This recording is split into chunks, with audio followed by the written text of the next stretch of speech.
questions from the First Minister. The next item of business is a debate on motion number 6016 in the name of John Swinney on Scotland's financial strength. Members who wish to take part in the debate should press the request to speak button now, and I'll give a few moments for the front benchers to change their seats.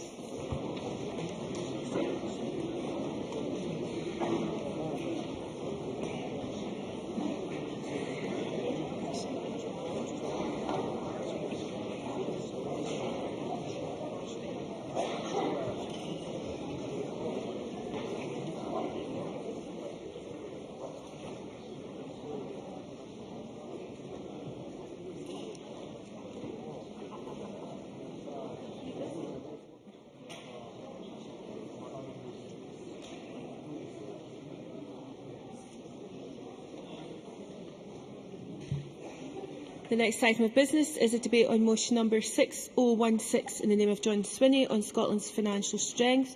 And I would invite members who wish to speak in the debate to please press the request to speak buttons now, and also to remind members in the chamber to speak through the chair and use full names of other members. I now call on John Swinney to speak to and move the motion. Cabinet Secretary, you have 13 minutes. Presiding Officer, can I rise to move the motion that stands in my name this afternoon? Presiding Officer, by international standards, Scotland is a wealthy and productive country. There is no doubt that Scotland has the potential to be a successful independent nation. Those are not my words, Presiding Officer, but are a quote from the Fiscal Commission, a dispassionate and impartial group of experts who have conducted one of the most thorough analysis of Scotland's economy. Today, as we take a further step towards securing a yes vote in the referendum in September 2014, I intend to demonstrate the strength of Scotland's finances and the positive difference that independence will bring. We have strong foundations, perhaps some of the strongest from which any country has sought its independence, but we will only achieve our full potential and deliver a successful society where all our people can reach their full economic potential through a yes vote in the referendum. I will do, yes. Willie Rennie? Could I have Willie Rennie's microphone, please? He refers to his Fiscal Commission and applauds the remarks that they have made. Why doesn't he follow their advice on oil prices when they express caution? John Swinney. Well, I'll obviously have something to say about oil in the course of my remarks, but I would simply say to Willie Rennie that I think the Government has taken entirely followed the advice of the Fiscal Commission in terms of taking a considered view, a cautious view of the expectations on price, given the range of price projections that are available between the OBR of $93 a barrel or the OECD expectations, which are in excess of $150 a barrel. The Scottish Government has assumed $113 a barrel. And on the issue of production, I attach significance to the submissions of Oil and Gas UK, who predict production levels in 2016-17 about a third higher than the Office for Budget Responsibility. So I think the evidence that the Scottish Government has taken to formulate its view on the expectations around oil revenues in the years to come, I think, are very soundly grounded in the attitude of the Fiscal Commission. Of course. Willie Rennie. He didn't mention Norway at all in any of his remarks there. They take a cautious approach as well, estimating between $80 and $100 a barrel, which is roughly the same as the UK Government. Why has he ignored Norway when he cites them so often? Well, when Willie Rennie talks about the UK Government, the DEC forecast for oil prices is $132, and that's not a projection that I've taken. The projection I've taken is $113. And, if we're going to talk about Norway, let's talk about the fact that Norway's got a £400 billion oil fund which has been used to safeguard and anchor the Norwegian economy. And where is the oil fund for Scotland after 40 years of fiscal mismanagement by the United Kingdom? This debate, Presiding Officer, is not just timely because of the announcement a few moments ago of the referendum date. It is also timely because yesterday's budget confirmed the choice between two futures that the people of Scotland will face. Scotland's public finances and economy will be central to the independence debate, and the choice is between a UK system that in the budget shortchanged Scotland with a last-minute cut to the finances this Parliament has already allocated, and the locking in of a no-growth austerity agenda or the prospect of taking the vital decisions that we should take to stimulate our own economy. Today I want to set out the facts about Scotland's financial and economic strength. Presiding Officer, the simple fact is that Scotland more than pays her way.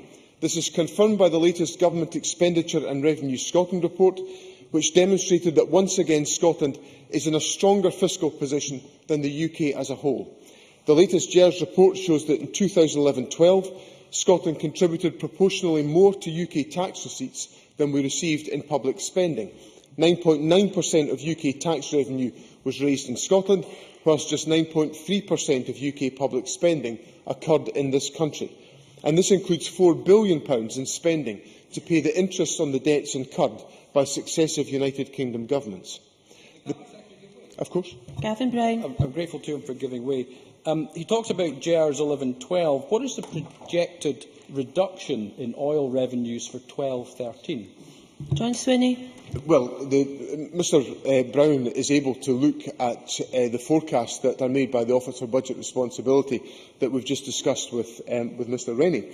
But what I would say to Mr Brown is that over the course of a number of future years, even the future years that were much speculation in relation to the paper that I presented to Cabinet about 12 months ago, demonstrated that between 2010-11 and 2016-17, Scotland would be in net surplus, a relatively stronger position compared to the rest of the UK, to the tune of £17 billion. And I think Mr Brown should take that into account in assessing his numbers in this respect.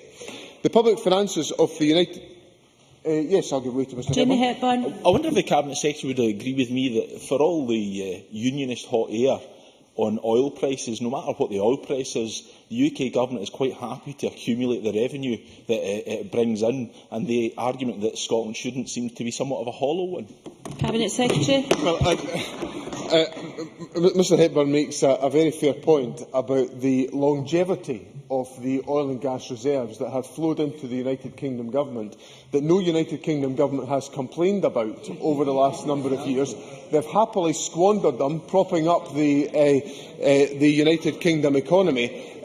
But what we've not seen in Scotland is the ability to utilise those revenues in the way that our Norwegian friends have utilised them in terms of strengthening their economic future. The Public Finances Presiding Officer of the United Kingdom... yes, Rhoda Grant.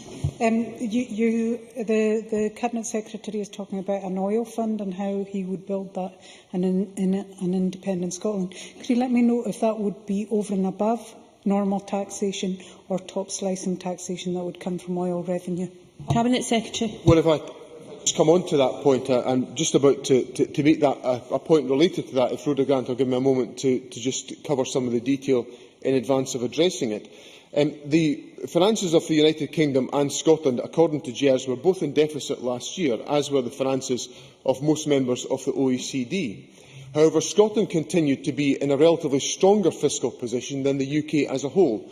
Our deficit was 5% of GDP in 2011-12, compared to a UK deficit of 7.9% of GDP. To put this difference into context, it means that Scotland was in a relatively stronger position than the UK, to the tune of £4.4 billion, equivalent to £824 for every person in Scotland.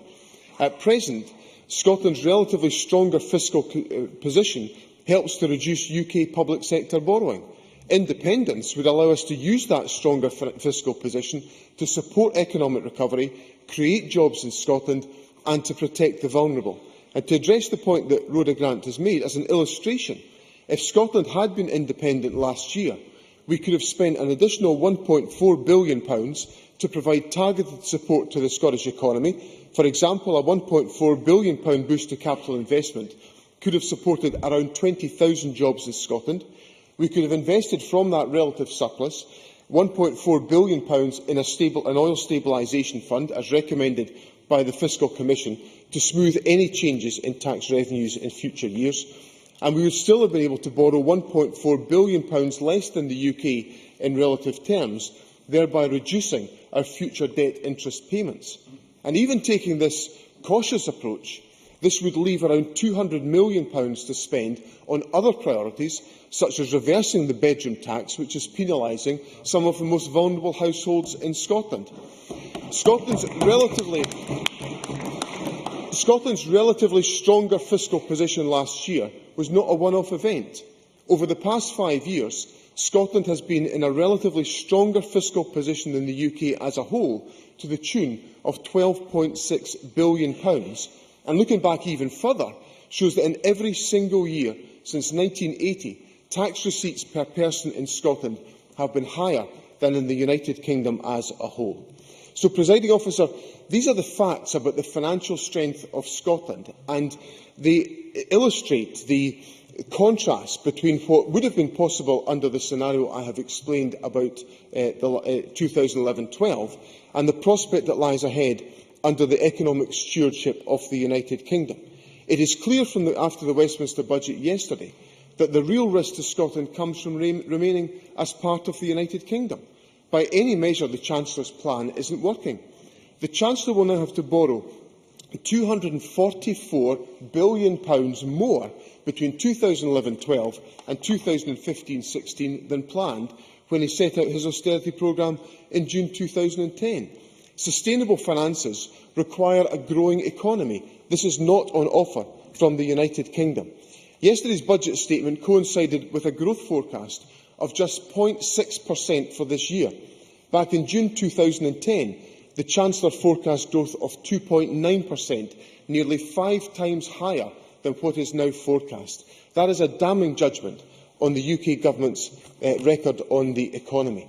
So, Presiding Officer, I will give way, yes. Mr Swinney is talking about the prospects for economic growth. Just a few minutes ago, the First Minister reiterated his belief that economic growth could be driven by a cut in corporation tax. Perhaps Mr Swinney could answer the question that Mr Salmond refused to. Where would he like to see corporation tax set? John Swinney. I didn't quite catch the very last part of what Ian Gray said, so if you perhaps repeat that. Ian Gray. The question was a straightforward one. In the prospects he describes, where does he see corporation tax being set? At what level?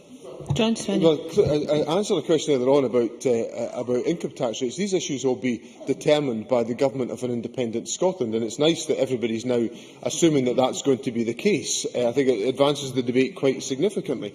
But what the government has always believed is that we must create a competitive regime for the encouragement and the development of economic growth in our society, whether that's about corporation tax, whether it's about how we use R&D tax credits, which we have long campaigned to secure for a number of key industries. The difference with independence is that we'd be able to take those decisions and be held to account to this Parliament for taking the decisions that would boost economic activity in our country. I think I better cover some more ground before I draw my remarks to a close. Presiding Officer, the figures that I have illustrated in the course of my contribution demonstrate that Scotland's financial position is stronger than the United Kingdom.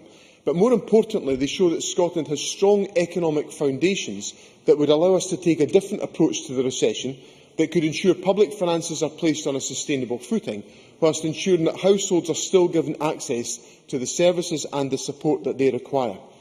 However, we must not lose sight of the fact that the strength of Scotland goes beyond her public finances. Scotland's oil and gas sector is going from strength to strength, with record levels of investment in the North Sea. And by wholesale value, more than half of the oil and gas reserves in the UK continental shelf could still be extracted.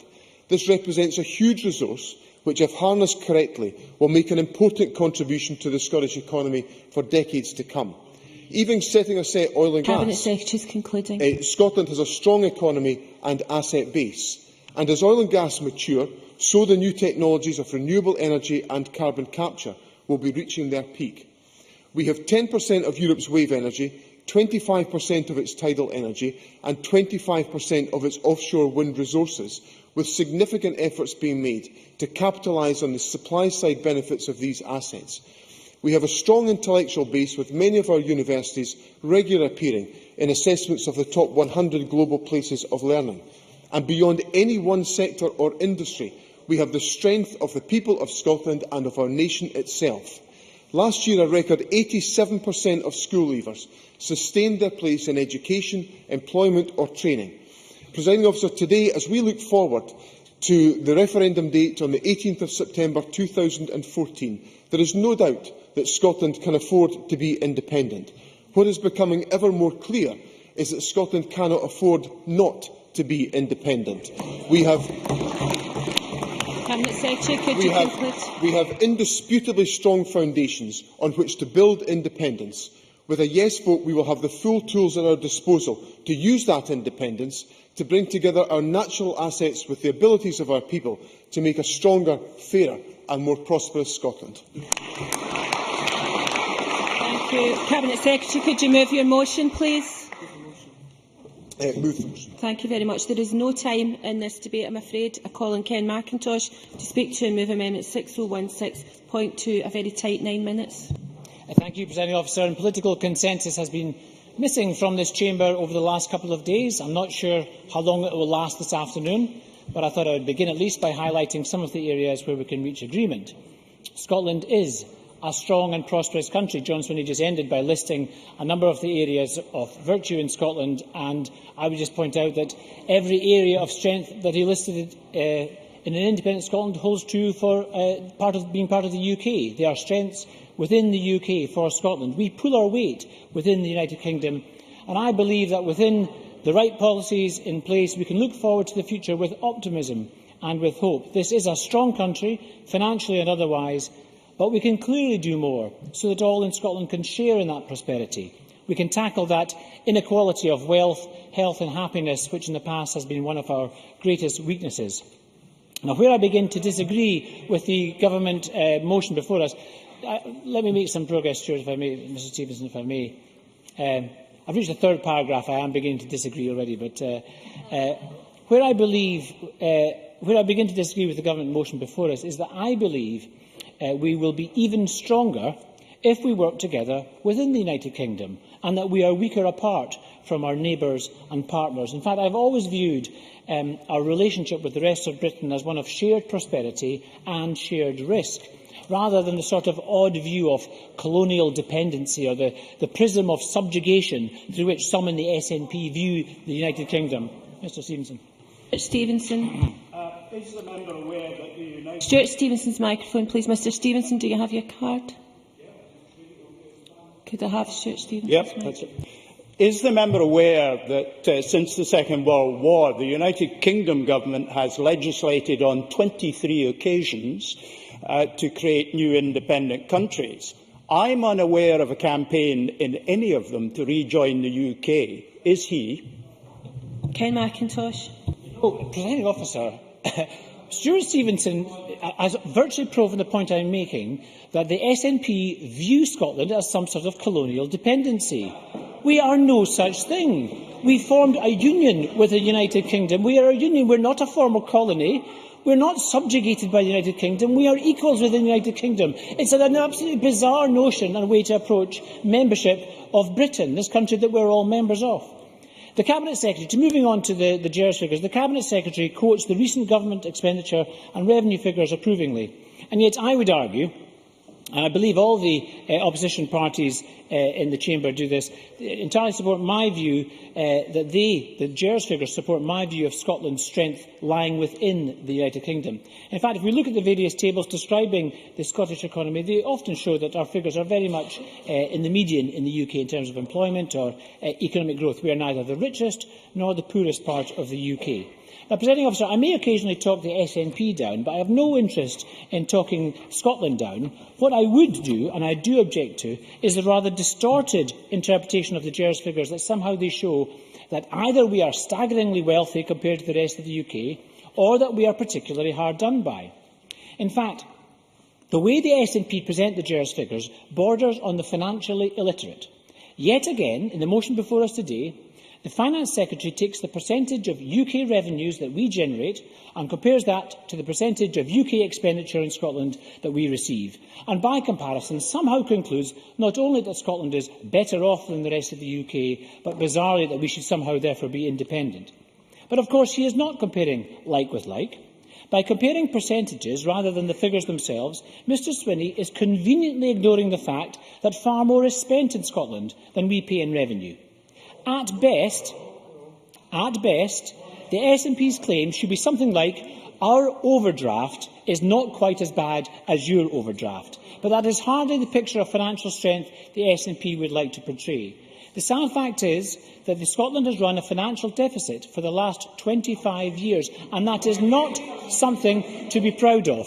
The First Minister, earlier this afternoon, talked about Scotland again, repeating the figures, and said that Scotland would be better off by £800 for every man, woman, child. And then he said we don't have the ability to invest or save that money. That's because it's a deficit. It's not surplus, it's a deficit. And yet the SNP portrays entirely in the wrong way. Mr Swinney. Cabinet Secretary. I'm grateful to Mr McIntosh for giving way, because what I clearly set out in my contribution was that Scotland and the rest and the UK were in deficit in 2011-12, but we were in a relatively stronger financial position, which gave us choices about how we could use that £4.4 billion. We could invest some of it to create an oil fund. We could use some of it to pay down borrowings more quickly. We could use some of it to invest in capital infrastructure. But the crucial point is we only have the choice over that if we are an independent country. I still entirely fail to see how we can save money that's a deficit. That's an interesting choice that we could make. But at best, can I say, what actually borders on the misleading is for the Financial Secretary not to reveal his own projections, that within 3 years, and to borrow his own language, we will be worse off than the rest of the UK. And I want to quote, if I can, from paragraph 14 of the leaked Cabinet Secretary's own paper to his Cabinet. Paragraph 14 says, including a geographical share of North Sea revenues, both Scotland and the UK are expected to run a net fiscal deficit in each of the years to 2016-17. Before then, Scotland is projected to have a smaller deficit. That means we'll be better off. We'll have a smaller deficit as a share of GDP in the UK. However, in 2016-17, OBR forecasts suggest that Scotland would have a marginally larger net fiscal deficit in the UK. In other words, in less than 3 years' time, we will be worse off than the UK. Not better off, worse off than the UK. And that's at a time when we're supposed to be going independence. So at that point, we will not have this surplus, but we'll actually be worse off. Mr Swinney. Cabinet Secretary. And I think if Mr McIntosh wants to complete his analysis, which is a point I made earlier in the debate, in the years up to 2016-17, Scotland would have had a cumulative relative surplus of £16.8 billion, which we can only access if we are an independent country. Yet again, the Cabinet Secretary calls it a surplus. We are talking about a deficit, not a surplus, and he is talking about he's looking backwards rather than looking forwards. If we're going to talk about Scotland's future, because this motion says that we're going to be better off and we should base our future on that projection, his own projections, shared to his Cabinet colleagues, but not to the rest of Scotland, not to the Parliament, but kept secret to his own Cabinet colleagues, is that actually we'll be worse off compared to the UK in a matter of years. The notion that independence will make us somehow a more prosperous country is an assertion, and it is debatable. The reason I know it's debatable is because John Swinney recognised that in his own Cabinet paper. He clearly recognises the uncertainty, the risk, the volatility and unpredictability of oil prices that accompany independence, and yet he chooses to airbrush that entirely out of his rose-tinted vision of independence that he portrays to the Scottish public. Now, our largest trading partner as a country is the rest of the UK. Scotland's financial sector, our banks, investment and insurance companies, are a vital part of our financial strength. They are united in recognising that we are better together, a fact that was demonstrated in spades when some of those banks were threatened with collapse. It was the strength of the UK economy, the UK tax base, that allowed us to work together to ensure those banks survive. And we need only look at Cyprus today to remind ourselves what happens if confidence in banks disappears. Presiding Officer, I want to hear not about the never, never land of policies that will never be implemented in Scotland, assertions about how everything will be wonderful if we control the levers of power, because I want to know what they will do with that power. They have the power now over colleges and they abuse it. No, at the moment, our real strength, the real strength of this country is our people. It's their ingenuity, their inventiveness, their entrepreneurial spirit. And yet what happens? The Scottish Government sends a message to those people: we are not going to invest in your education unless you go to university, unless you go to a higher education. Don't try and narrow the education. Yes, Well, the Cabinet Secretary pretends he doesn't know his own what happens to his own decisions. You have cut college budgets. As a result of cutting college budgets, there are 120,000 Scots less in college now than there were when the SNP came to power 5 years ago. You are saying to Scots, go to university but do not go to college because you're not worth investing in. It is not worth narrowing the academic vocational divide. Presiding Officer, I want to know what the Scottish Government is going to do now, with the powers it has now, to improve our economy now, to invest in small businesses, to invest in our economy, to invest in our people, not talk about some future based on the distortion of figures that the Cabinet Secretary presents. I move the amendment in my name. Thank you very much. I now call Gavin Brown to speak to and move Amendment 6016.3. 6 minutes, please. Thank you, Deputy Presiding Officer. Let me begin by moving the amendment in my name. Many of us, Deputy Presiding Officer, had high hopes for the Cabinet Secretary today. After the outburst yesterday, after seeing the First Minister and Deputy First Minister leave the chamber, we might have expected to hear what he really thought about the shape of Scotland's finances, to share with us what he has clearly shared with the Cabinet on more than one occasion in private, as opposed to simply repeating again what he has said many times in public, but refusing to answer even the simplest questions about the direction of travel for Scottish fiscal policy were we to separate. Between the Cabinet Secretary and the First Minister, they have been asked at least half a dozen times today about what their policy would be on corporation tax. And the answer is either they don't know, or they do know and they refuse to tell us. We have been told it would be up to a future Scottish Government to decide what corporation tax would be, but they do not appear to have an opinion on what it ought to be, the direction in which they would like to take it. Now, perhaps Mr Mason is going to save the Scottish Government by telling us what SNP policy is. Yes, Mr Mason. John Mason. I do thank the member for giving way, and I would just, in the interest of clarity, given that he is demanding what somebody else would have as the corporation tax rate in independent Scotland, what would the Conservative policy be for corporation tax in an independent Scotland? Gavin Brown. Deputy Presiding Officer, number one, we don't want an independent or a separate Scotland. We cannot be clearer than that. And number two, if Mr Mason had been listening to the Chancellor's budget yesterday, he would have heard that the Conservative policy is 20% in corporation tax. There will be a corporation tax cut next month.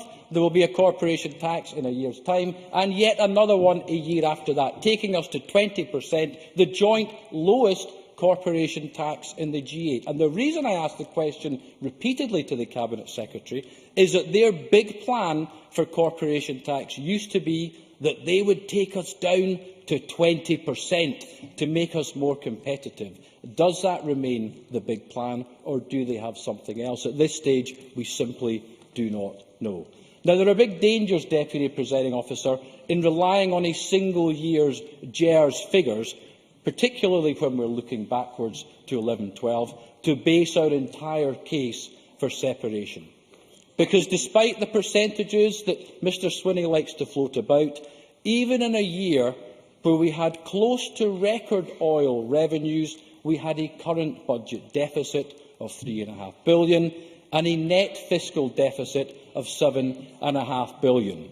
Now, Mr Swinney talks about how we would be £4 billion better off because of the 11-12 figures, but seemed unable to answer the basic question, seemed to be unable to answer the basic question of what the projections were for 12-13 for oil revenues. Now, very helpfully for me, Mr Swinney in his own motion pointed us to the Oil and Gas UK Activity Survey 2013, which says very clearly on page 33 of the document the revenues for 12-13, they predict, will be £7.3 billion, a £4 billion lower revenue collection than the one that we had for 11-12, and it rather negates the £4 billion figure that he seemed to rely so much upon. I did say I would give way to Mr Mike Mackenzie. I hope he would forgive me. I will take the Cabinet Secretary of that. Cabinet Secretary. I'm grateful to Mr Brown for giving way. So Mr Brown perhaps thought that perhaps the projected decline in oil revenues in the short term might have something to do with the tax raid that was inflicted on the oil and gas industry by the United Kingdom government that essentially stemmed investment in the North Sea. And what we now see is investment that will result in a significant increase in production by 2016-2017. Gavin Brown. The Office for Budget Responsibility reproduced just yesterday their latest projections, which were accurate and taken up to the 7th of March this year. So that takes into account changes over the last couple of years and announcements about investment. That ties in also with a paper by the Institute for Fiscal Studies, who asks serious questions about the over-reliance on oil of a future Scottish government. Last minute. Perhaps my closing submission, Mr Brown. So there's an over-reliance on oil which we know to be volatile and ultimately diminishing. We know even in a year where there are close to record oil revenues, we have a deficit in Scotland. We would go as a separate country with a substantial debt burden and without a track record, without credibility over a long period of time, we would have serious issues in relation to the debt burden we face and the debts, the amount of borrowing the interest we'd have to pay on the borrowing we have. We have more difficult issues in the rest of the UK in relation to demographics, and so as a consequence, Deputy Presiding Officer, we would face tougher challenges as we would as part of the UK. So in closing, I would say spending is substantially higher per head in Scotland. The oil may plug some of the gaps in the short term, but over the medium to longer term period, due to its volatility and the fact that it's diminishing, we face serious challenges. The cost of borrowing would be higher and the demographic pressures would be higher, which makes it a very big risk in the medium to long term.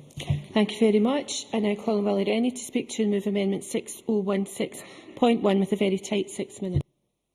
Thanks, Deputy Presiding Officer, and I move the amendment in my name.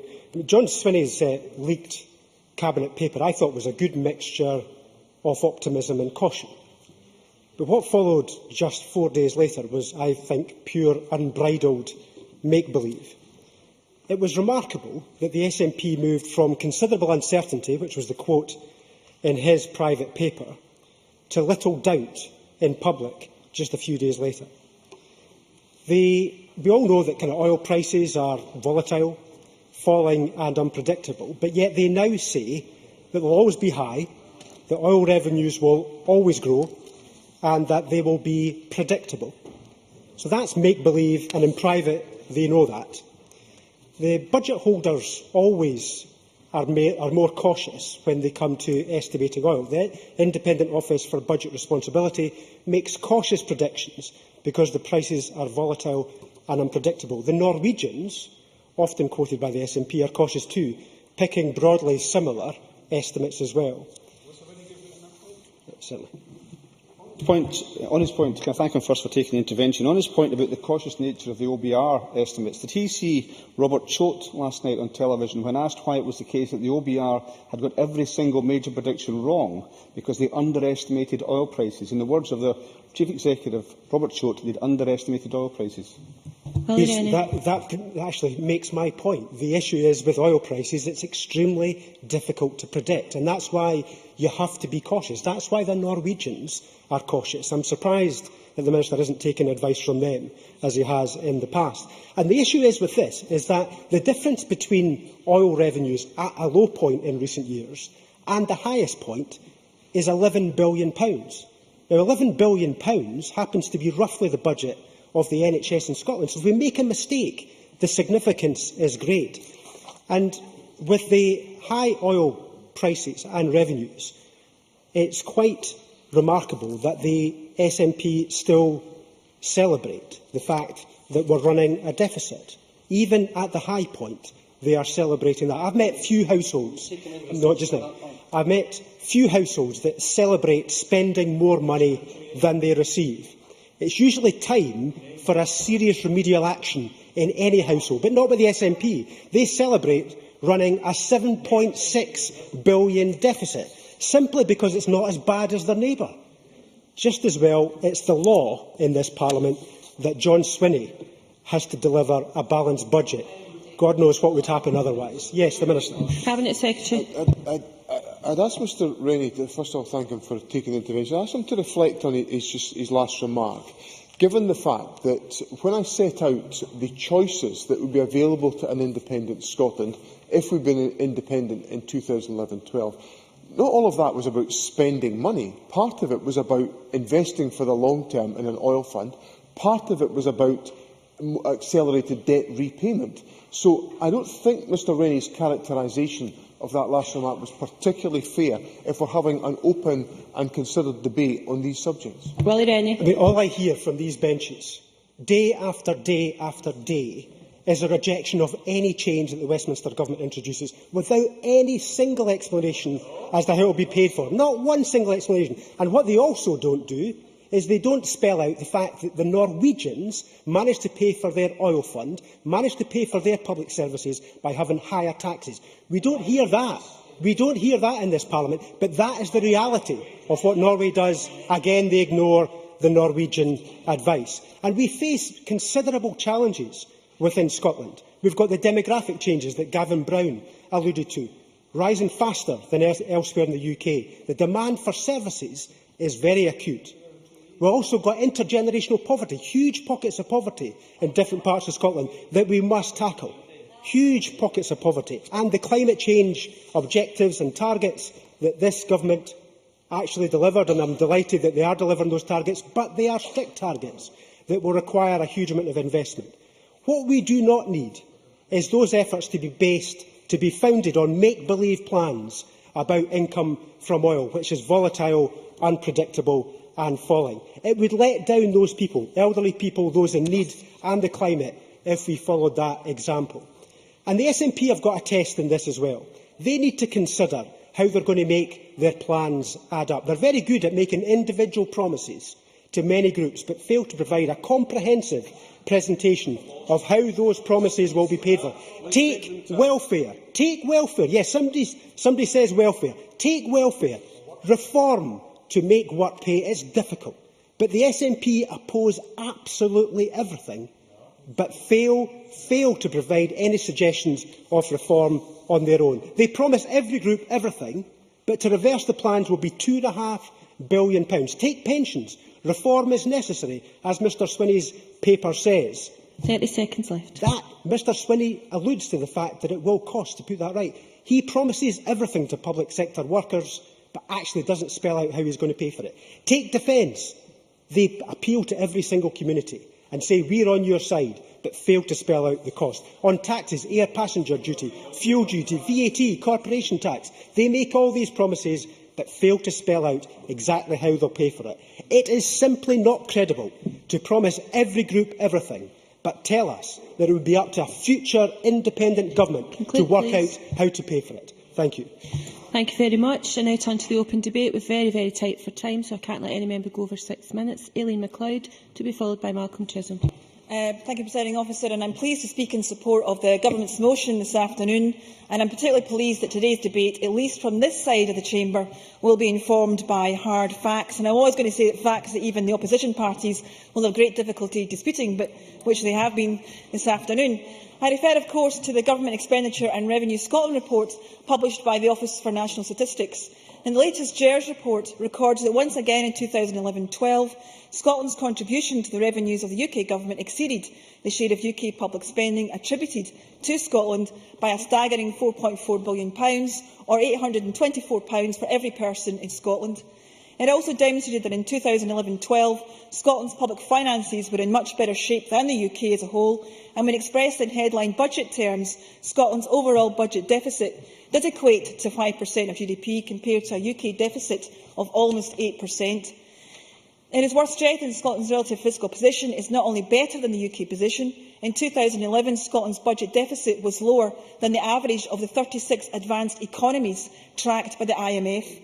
And the 2011-12 data is not a fluke or a one-off result. As the GERS analysis demonstrates, between 2007-8 and 2011-12, Scotland's average fiscal deficit was 5.9% of GDP, compared to 7.6% for the UK as a whole.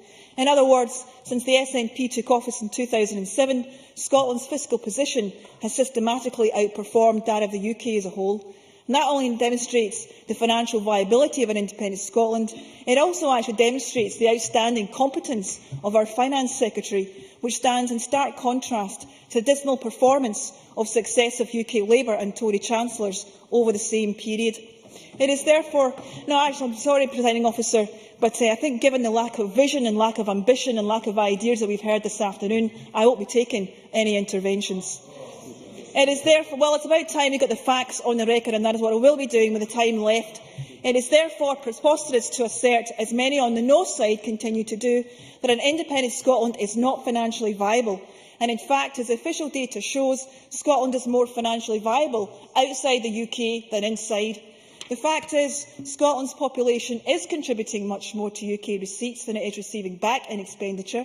The GERS report shows that in 2011-12, while Scotland contributed 9.9% of all UK revenues, it received only 9.3% of total UK public expenditure, and that from a population share of only 8.4%. So Scotland is more than paying its way. And doubters need only take the word of the Office for National Statistics. A few weeks ago, the Fiscal Commission Working Group produced its first report on the macroeconomic framework under independence. And that group, including 2 Nobel laureates in economics, not only endorsed the financial viability of an independent Scotland, it set out in considerable detail the economic policy options facing an independent Scotland to grow our economy, and offered invaluable advice on establishing an appropriate framework for maximising the economic gains on offer from independence. Economic gains that include higher rates of economic growth, greater equality among our citizens, and a stable framework for business and investors. The Fiscal Commission reminded us that by international standards, Scotland is a wealthy and productive country. But we can become wealthier and more productive with independence, because only then will we have the power to use the full range of economic policy levers to meet the challenges that we face and maximise the opportunities collectively available to us as a nation. And if further proof of the merits of independence was required, then surely it was provided by yesterday's budget statement in Westminster, which laid bare the disastrous consequences of 3 years of botched policies that continue to be supported by Tory and Liberal Democrat members of this Parliament. After an unprecedented triple-dip recession, we learn that economic recovery is further postponed, that borrowing will rise even higher, that the discredited austerity drive will bite even deeper on our disadvantaged and vulnerable. And amidst the economic and social wreckage, all we hear once again is the all-too-familiar Tory view there is no alternative, although this time round the ranks of the Tory chorus line are augmented by Scotland's Liberal Democrats. Presiding Officer, there is an alternative for Scotland, and it is independence. And the opposition parties in this Parliament would have the people of Scotland believe that Scotland is too weak to be independent, that our wealth is based on a volatile natural resource that could suffer a calamitous loss of value overnight. For 40 years, Presiding Officer, the people of Scotland have been duped about the scale and value of North Sea oil reserves, and this strategy continues today. At a time when investment in the North Sea is at its highest level in 30 years, expected to rise to £13 billion in 2013, we are expected to take seriously the Better Together proposition that oil revenue is a curse that we would be better off without. With the oil reserves worth an estimated £1.5 trillion still to be exploited, this is scaremongering, and I doubt many people will fall for it on this occasion. To conclude, Presiding Officer, on Thursday, the 18th of September 2014, the people of Scotland will face 2 choices: either more of the same of failed policy imposed from Westminster, or for the future of Scotland to be put in the hands of those who live and work here, and grant the Government of Scotland the powers it needs to grow our economy and invest in our future. Scotland is not only financially strong, we have tremendous potential, and if we are to make progress, our government needs the powers over economic and social policy that only independence will deliver. Presiding Officer, the opposition parties tell us that Scotland can't afford to be independent, but the reality, as our Finance Secretary said, is Scotland cannot afford not to be independent. Thank you. I call Malcolm Chisholm to be followed by Kenneth Gibson.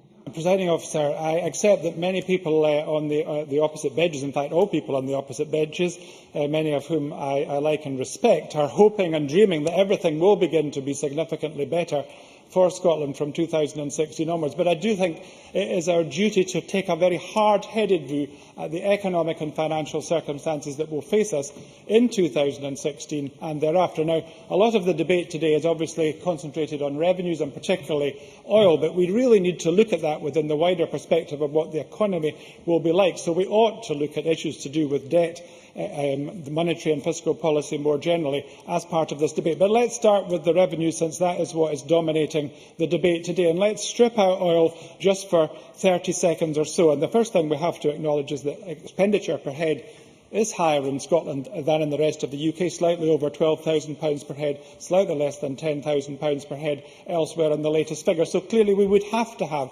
significantly more per head in revenues on an ongoing basis in order even just to keep things in their present situation. Secondly, stripping oil out, for some years Scotland has collected slightly less per head in taxation. That's stripping oil out, of course.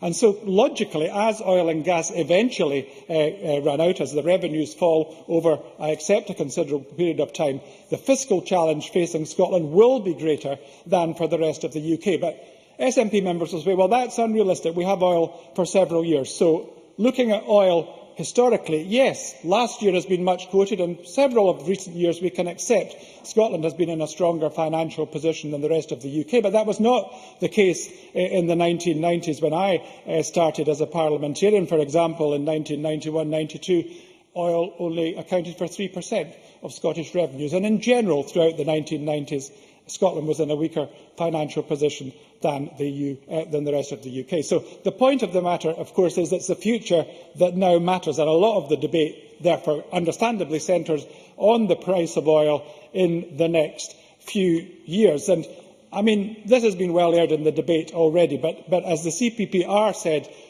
recently, the Scottish Government is certainly working on the most optimistic predictions for the next few years, and that is against the advice of the Fiscal Commission, as Willie Rennie reminded us, and he also reminded us about what the Norwegian Central Bank and the IMF, I can't remember if he mentioned the IMF, but they also were saying less than $100 a barrel. So I do think that we have to be, let us just say, slightly cautious about the kind of figures that the Scottish Government is putting out for oil over the next few years. But as I indicated at the beginning, this shouldn't just be a debate about revenues and oil, because we really have to say to people, what situation will we be in 2016? The Cabinet Secretary started with a very stark contrast of two futures. I mean, I suppose I ought to remind them that there are two futures facing the UK in the 2015 election. But leaving that aside, he was suggesting that if we stay with the UK, we have austerity.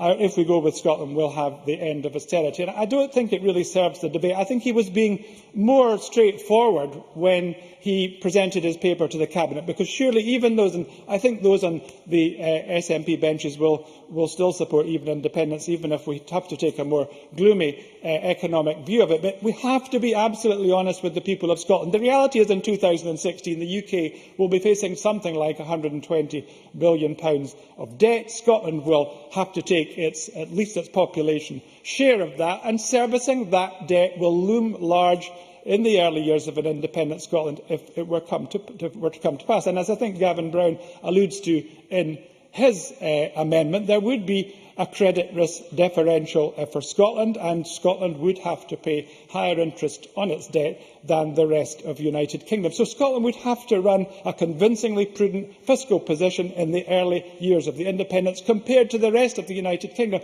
And we have to face that fact and not pretend somehow that everything would suddenly be a lot simpler. I give way. John Mason. I take the member's point that it's a challenge if you're starting afresh, but does he not think his argument is somewhat weakened by the fact that the UK has already lost its AAA rating, which was a fear for Scotland? Malcolm Chisholm.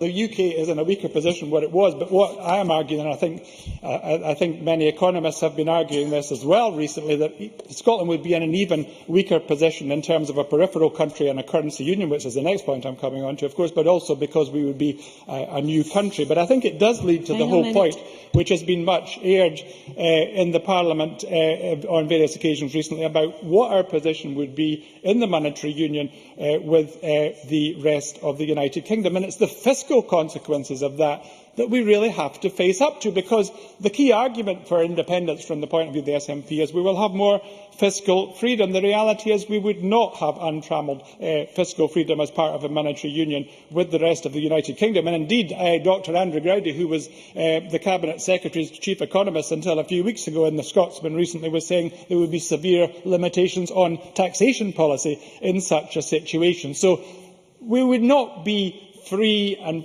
untrammelled and without problems in the kind of way that the SNP and even the Cabinet Secretary was suggesting in his opening speech. So I suppose part of my argument for staying in the United Kingdom is why would we want to leave that country where we can have significant influence through our elected representatives in order to still be, to a large extent, controlled in economic terms by a country over which we would have no influence. Thank you very much. Kenneth Gibson, to be followed by Margaret McDougall. Presiding Officer, Scotland's financial strength will be key to securing a prosperous, independent future, a future that Unionist members do not wish us to have. In a democracy, we have choices to make, and each of us respects the right of others to have a different opinion and see things from a different perspective. I've often wondered what it must be like to be a Unionist MSP, waking up each day wondering how best to make my country look poor, inept and insecure, wondering which group of citizens to try and scare into the no camp. Maybe pensioners by telling them there will be no state pension in independent Scotland, the sick and the vulnerable by saying there will be no NHS, or those just trying to get by who are told economic oblivion will follow a yes vote. It surely cannot provide much job satisfaction having to make a career out of slagging off the prospects and potential of your own country, to seek to undermine our national self-confidence and belittle Scotland at every turn, even when dressed up a little by Mr Macintosh. At first, I hope that sometime the scaremongering will stop and the supposedly positive case for the Union will be made. I'm not holding my breath, and I've seen little of it today. For decades, the old myth that Scotland, the cradle of the Enlightenment, is a subsidy junkie surviving on English handouts, has been peddled by myriad Unionist politicians, a deliberate attempt to foster an inferiority complex north of the border and keep Scotland in its place. Happily, that myth has been debunked. Time and again, report after report has shown Scotland's financial position to be stronger than the UK's, and indeed, the day one hears a Tory Prime Minister accept that Scotland would, of course, be able to stand on its own 2 feet, you know the game is up. Mr Gray. Ian Gray. Will the member accept that the last significant politician that we know questioned the affordability of pensions in a separate Scotland was Mr Swinney? Was he scaremongering? Kenneth Gibson. I think, in actual fact, if you look at the issue of pensions in the context of all Western European countries, as we actually did in the Finance Committee, you'd see that all Western countries face challenges, but the Scottish challenge is not worse than anyone else's. And what really upsets me is the fact that you always try to put Scotland down as if to say that we have a unique problem, whether it's pensions, whether it's recession, whatever it happens to be, and that somehow our people, our own people, are too inept to be able to make a better fist of it than being run by the UK. And the reality is that the Tories Labour would rather be run by the Tories in London than an independent Scotland. Mr Chisholm talked about the 90s, saying that oil revenues was less. But if we'd been independent in the 70s, which might have happened if the Labour government hadn't deliberately lied about Scotland's oil prospects then, maybe we would have saved ourselves from 18 years of Tory government. We would be able to re-equip our economy for the 21st century, and we would enjoy some of the standard of living we now see in Scandinavia. Scotland does, in actual fact, do well and will do much better in an independent country with its own resources. We more than pay our way, but we continue to tolerate the reactionary policies of successive Labour and Tory governments. Governments which brought us tuition fees, the highest fuel prices in Europe, despite having the 64% of Europe's oil reserves, the worst state pension in the developed world in relative terms, the private finance initiative, the poll tax trident and the Iraq war, to name but a few. But Scotland, with its great wealth, could choose a different path, using our resources to improve society, making decisions which better reflect the aspirations of Scotland's people. Imagine what Scotland could do if we were able to utilise that stronger position of the £4.4 billion last year, which the Cabinet Secretary outlined in some detail. I would like to take your intervention, Mr Macintosh, but unfortunately time is against us, and I've taken one from your colleague already. With this potential being squandered, how can Unionist members assert with sincerity that we are better together, while the dead hand of Westminster jeopardise jeopardises economic recovery, costs Scotland jobs and attacks some of the most vulnerable in our society. Scotland could sustain itself like any other nation through general taxation, but we have the huge advantage of North Sea oil, and despite the alleged volatility of North Sea oil prices, I don't see any campaign in Norway to reunite with Sweden in order to surrender control of that resource. And of course, Norway depends to a much greater extent for economic success than Scotland would do in terms of that. I've already said I don't have enough time, Gavin. I've taken one already. Remarkably, the Bitter Together Con-Labour Alliance are desperate to talk down this remarkable natural resource and quick to scaremonger, claiming oil is running out and isn't really worth much anyway. As the First Minister said earlier this afternoon, in fact he said it twice today, only the finest minds of the Labour and Tory parties could claim Trident nuclear weapons are an asset where North Sea oil is a liability. We are in the midst of a boom, a new oil boom, which will see £3 billion annually more to 2017. And as has already been indicated by the Cabinet Secretary today, we are not looking at the most optimistic projections. The OECD say $150 a barrel. We are saying $113. We have been conservative with a small c in our estimates. And with oil and gas from known reserves expected to last at least another 40 years using existing technology, it is imperative future generations of Scots benefit from this huge wealth. Instead, it is being frittered away by the London Treasury. An independent Scotland would have the flexibility to make better and more progressive choices. Norway enjoys the benefits of its resources. Only 15 years ago, it invested in the oil fund that we've already heard about. Far more impressive than the £1 trillion+ debt the UK Government has accumulated. Isn't it time Scotland benefited from a great resource to create a more prosperous and egalitarian society? All evidence shows that small nations are more fleet-footed, able to adapt to economic change and run more efficiently. Indeed, it is small nations of the world which consistently top economic league tables. An independent Scotland will be no exception. Only independence can secure Scotland's financial future and allow Scotland to become the great success it could, should and will be. I call Margaret McDougall to be followed by Linda Fabiani, and I remind members to use full names. Thank you, Presiding Officer. I welcome the opportunity to speak in this debate. And instead of following the example of the Government distorting figures to make an argument for separation, I will take the time allocated to me to encourage this Government to look at the resources we should really be investing in to secure a stable future.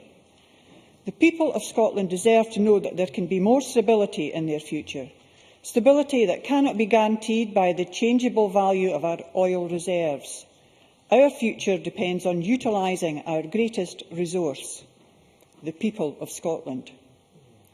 If the SNP Government wasn't so distracted by separation, it would see the importance of investing in colleges instead of cutting their budget by £35 million. It would invest in real apprenticeships schemes instead of spinning rhetoric. And if it had invested the autumn statement capital consequences into housing at a level of £330 million over 2 years, it could have provided a boost to the job market and have stimulated the economy at the same time, not to mention to help provide homes for 45,322 people that were registered homeless in Scotland in the 2010-11 period. I think that given the most recent employment statistics revealing that female unemployment is up by 8,000 in the last quarter, the Government should be focusing on investment and training opportunities and reversing the cuts to colleges which so disproportionately affect women. While I welcome the rise in employment in general, it is not good enough to overlook the negative points in the most recent unemployment figures, especially when areas like North Ayrshire, which I represent, has a 6.8% unemployment rate, the highest in Scotland, whilst Aberdeenshire, the lowest in Scotland, is only 1.2%. This is not only bad news for my constituents, but paints a broader picture of an SNP Government reliant on jobs in the oil and gas industry to boost levels of employment in one part of the country, while refusing to invest in further education and skills training in other parts. This inequality must stop, for how can we hope to secure our future without investing in the future working generations of the country? But no, instead of decisively leading Scotland out of recession by training and educating the future workforce, This SNP government is busy manipulating facts and figures to suit their arguments on separation. The SNP claim... Sorry? I will. Linda Fabiani. I just wondered if the member has a memory of one Jim Murphy, who was incumbent at the Scotland office at the time, having to retract his press release analysis of the GERS figures and admit that Scotland was in a far better position than the UK. And given that, could you tell me what the UK has done about all these issues that she's concerned about over the years? Margaret McDougall. I think we've heard enough figures banded back and forward today that I'm not going to add to that. The SNP claim that we would be viably set up as an independent country 18 months after the referendum. Order. Just at the same time, 2016, that the CPPR say our oil revenues will fall and Scotland will become the worst-off place in the UK. And we heard only yesterday that the Office for Budget Responsibility has predicted Scotland's oil and gas revenues to have fallen by 40% in 2012-13 from the previous year. Not to mention 2 weeks ago, in leaked Cabinet papers, the Finance Secretary admits that, and I quote, "We will need to be mindful that these pressures could reduce the resources available to provide additional public services." End quote. Why not take this private reticence on the viability of an economy built on oil reserves to the public? It is time to stop the focus on volatile and uncertain sources of revenue and instead value our workforce as a foundation for the economy that we can rely on. As leading economist and Nobel Prize winner Professor Stiglitz informed the EET Committee, if an economy is growing and on the basis of natural resources that are being depleted, that raises a question about whether it is sustainable. End quote. The only way to ensure sustainability of Scotland's economy is not to base it on oil, but to invest in skills and education. I'm in the final minute. More investment in further education, a boost to capital expenditure programmes which will create jobs, and better funding for childcare to allow greater numbers of women into work at what this government should focus on in the here and now. The UK government's spending per head is more in Scotland than anywhere else in the UK. So instead of speculating on what might be, we should make the most of this spend to build a highly skilled, highly educated and highly productive workforce. We have to step away from the spin and political manoeuvring displayed by the SNP in this debate and instead push for real investment in what should be a prosperous and sustainable future for Scotland. Thank you very much. I now call Linda Fabiani to be followed by Ian Gray. Thank you, Presiding Officer. As my colleague Elaine MacLeod detailed earlier, the facts are there, and they're also detailed in John Swinney's motion today. The latest GERS report clearly shows Scotland's financial strength, whilst the work of the Fiscal Commission Working Group confirms that Scotland has the potential to be a successful independent nation. It's that financial strength and potential combined which makes the future so very, very exciting. To have that ability to decide for ourselves how our nation and those who live here can actually turn from the mismanagement of the past and head for a successful future. And it's an ability to decide what kind of society we want ours to be. How can anyone not welcome that? For me, for example, at the very least, we wouldn't be telling those who live in council or housing association properties that they're not entitled to call their house their home if they hit hard times. It wouldn't be forcing those with disabilities to endure additional anguish and stress through cruel welfare reform, or threatening to draw free prescriptions, free education and even concessionary travel. I despair to look at what's being imposed on my fellow Scots, and it's particularly galling when you consider the financial strength and potential that surely can no longer be denied by any clear-thinking person. After all, even when one discounts oil and gas output, Scotland has the third highest GDP per head in the UK, behind London and the South East. No thanks. Taking energy into account, I won't talk to people in Westminster and tell them to stop being so cruel to people in our nation. Taking energy into account, Scotland is one of the richest nations in Europe. But still, the naysayers talk us down, as evidenced by today's amendments from Labour, Conservatives and Liberal Democrats. The Better Together guys tell us we need to be careful Scotland doesn't take too high a risk by opting for independence. But what risk is Scotland taking if we stay in the Union? It's easy to judge it if you look back over the period of the debate about the management of our oil. As even Jack McConnell recognised some years ago now, population change is a powerful measure of economic performance. Any country that has enjoyed the bonus of 40 years of oil revenues and development should be doing well internationally, retaining its existing population and attracting more. Uniquely, for Scotland, that's not the case. Westminster managed the impossible. They created population decline in an oil-rich country. In all of our near neighbours, Ireland, the rest of the UK, Denmark, Norway, Iceland, all of them, population grew between 1970 and 2010. In Scotland, for most of that period, it stagnated, and people left to pursue lives elsewhere. At the beginning of the debate over Scotland's oil wealth, there were two big unionist parties that dominated Scottish politics. The Tories have been reduced to a rump across the whole country, while Labour has retreated into an increasingly narrow heartland. And that heartland has seen little benefit from 40 years of oil exploration off Scotland, unless you count high levels of deprivation and unemployment, Margaret McDougall, as a benefit of the Union. Looking at past performance, can anyone that represents Scotland really believe that Westminster will manage our future resources in the interests of their constituents? If the No campaign succeeds, we'll see a continuation of Scotland's resources draining south to prop up a failing UK economy. And with half the value of oil still to extract, it's time to recognise the truism that those who fail to learn from history are doomed to repeat it. It's very, very sad that in their desperate efforts to bolster the Union, even the Labour Party has lost any sense of acting in Scotland's interests. They were so busy telling us that oil is not Scotland's salvation that they allowed it to be drained off to fund an unsustainable boom in London, for which we are now paying the price. Scottish people are now paying the price.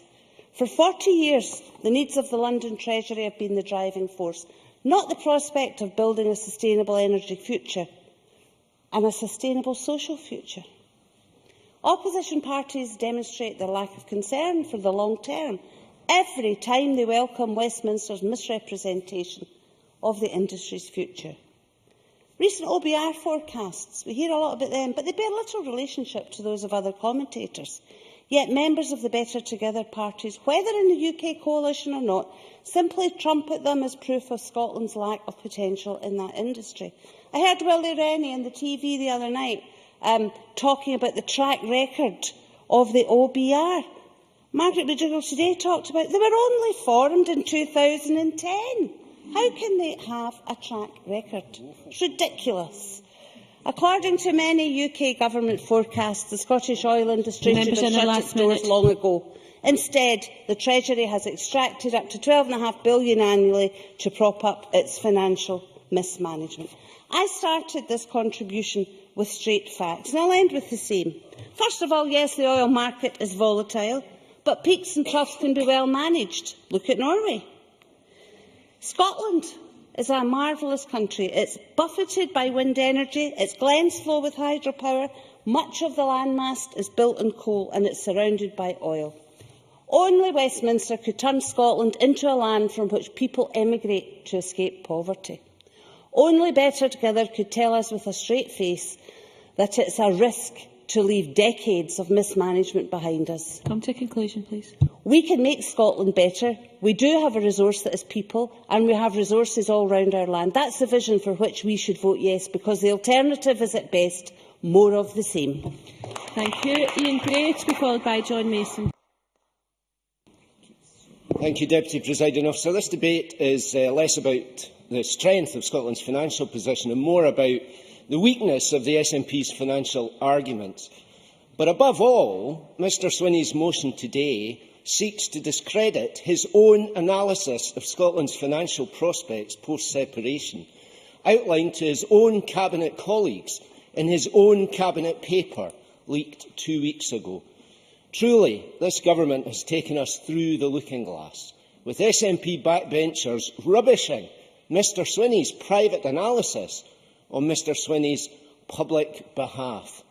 We've just heard Linda Fabiani lambast those who base their analysis on OBR estimates, which is exactly what Mr Swinney did in the paper he prepared for the Scottish Cabinet. Now, I remember the first North Sea oil boom. I was growing up in Inverness, and you couldn't miss it. Tens of thousands of Scots were building oil rigs at Ardersier and Nig. The rigs themselves were literally queued up along the Murray Firth. Every family in town had somebody working offshore, with stories of unheard-of wage packets and leisure to spend them. I don't see that happening now.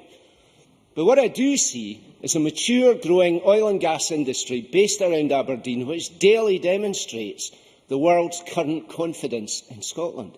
Major new headquarters for Norwegian companies like Statoil and Aker. Significant investments from Korea and Sinopec from China. Transocean planning to base all its training globally outside the US in Aberdeen. A recent Lloyds survey showed that 4 out of 5 companies there plan growth, but it also showed that that growth was primarily international, that for most companies, North Sea operations constituted 20% or less of their business. These are investments happening right now in Aberdeen, attracted exactly by Scotland's openness to their business and our position as part of the English-speaking world, and as part of a stable United Kingdom and part of the European Union.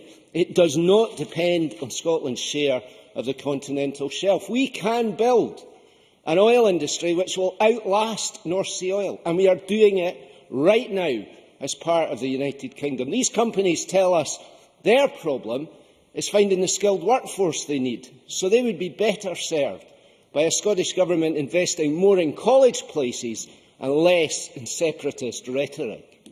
And as for renewables, a former leader of the SNP last week published a document which says that the £2 billion subsidy required by our renewables industry is, quote, all right if paid for by England, but it's not clear how this could be done when Scotland is independent.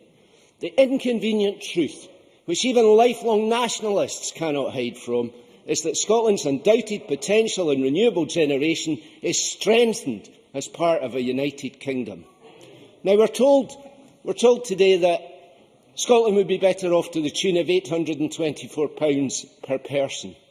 These figures are explicitly designed to sound like a separation windfall. Mr Swinney has even told us how he would spend it. The First Minister earlier today called it a surplus. But Ken Macintosh is right. It is not. It is £4.4 billion of deficit. Mr Swinney is saying that if he inherited a smaller deficit than the UK, he would immediately increase it to George Osborne levels of fiscal mismanagement, which he himself today described as an unsustainable level of debt. Cabinet Secretary. I'm grateful to Mr Gray for giving way, because I think he's just departed fundamentally from the Labour Party's economic narrative and criticism of George Osborne, of believing that there is a legitimate argument in borrowing to invest in growth in the economy. Is that what he is saying to Parliament today? Ian Gray. Not at all. I don't think there's anything wrong with deficit budgeting if it is honest, transparent and invested property. Let me continue.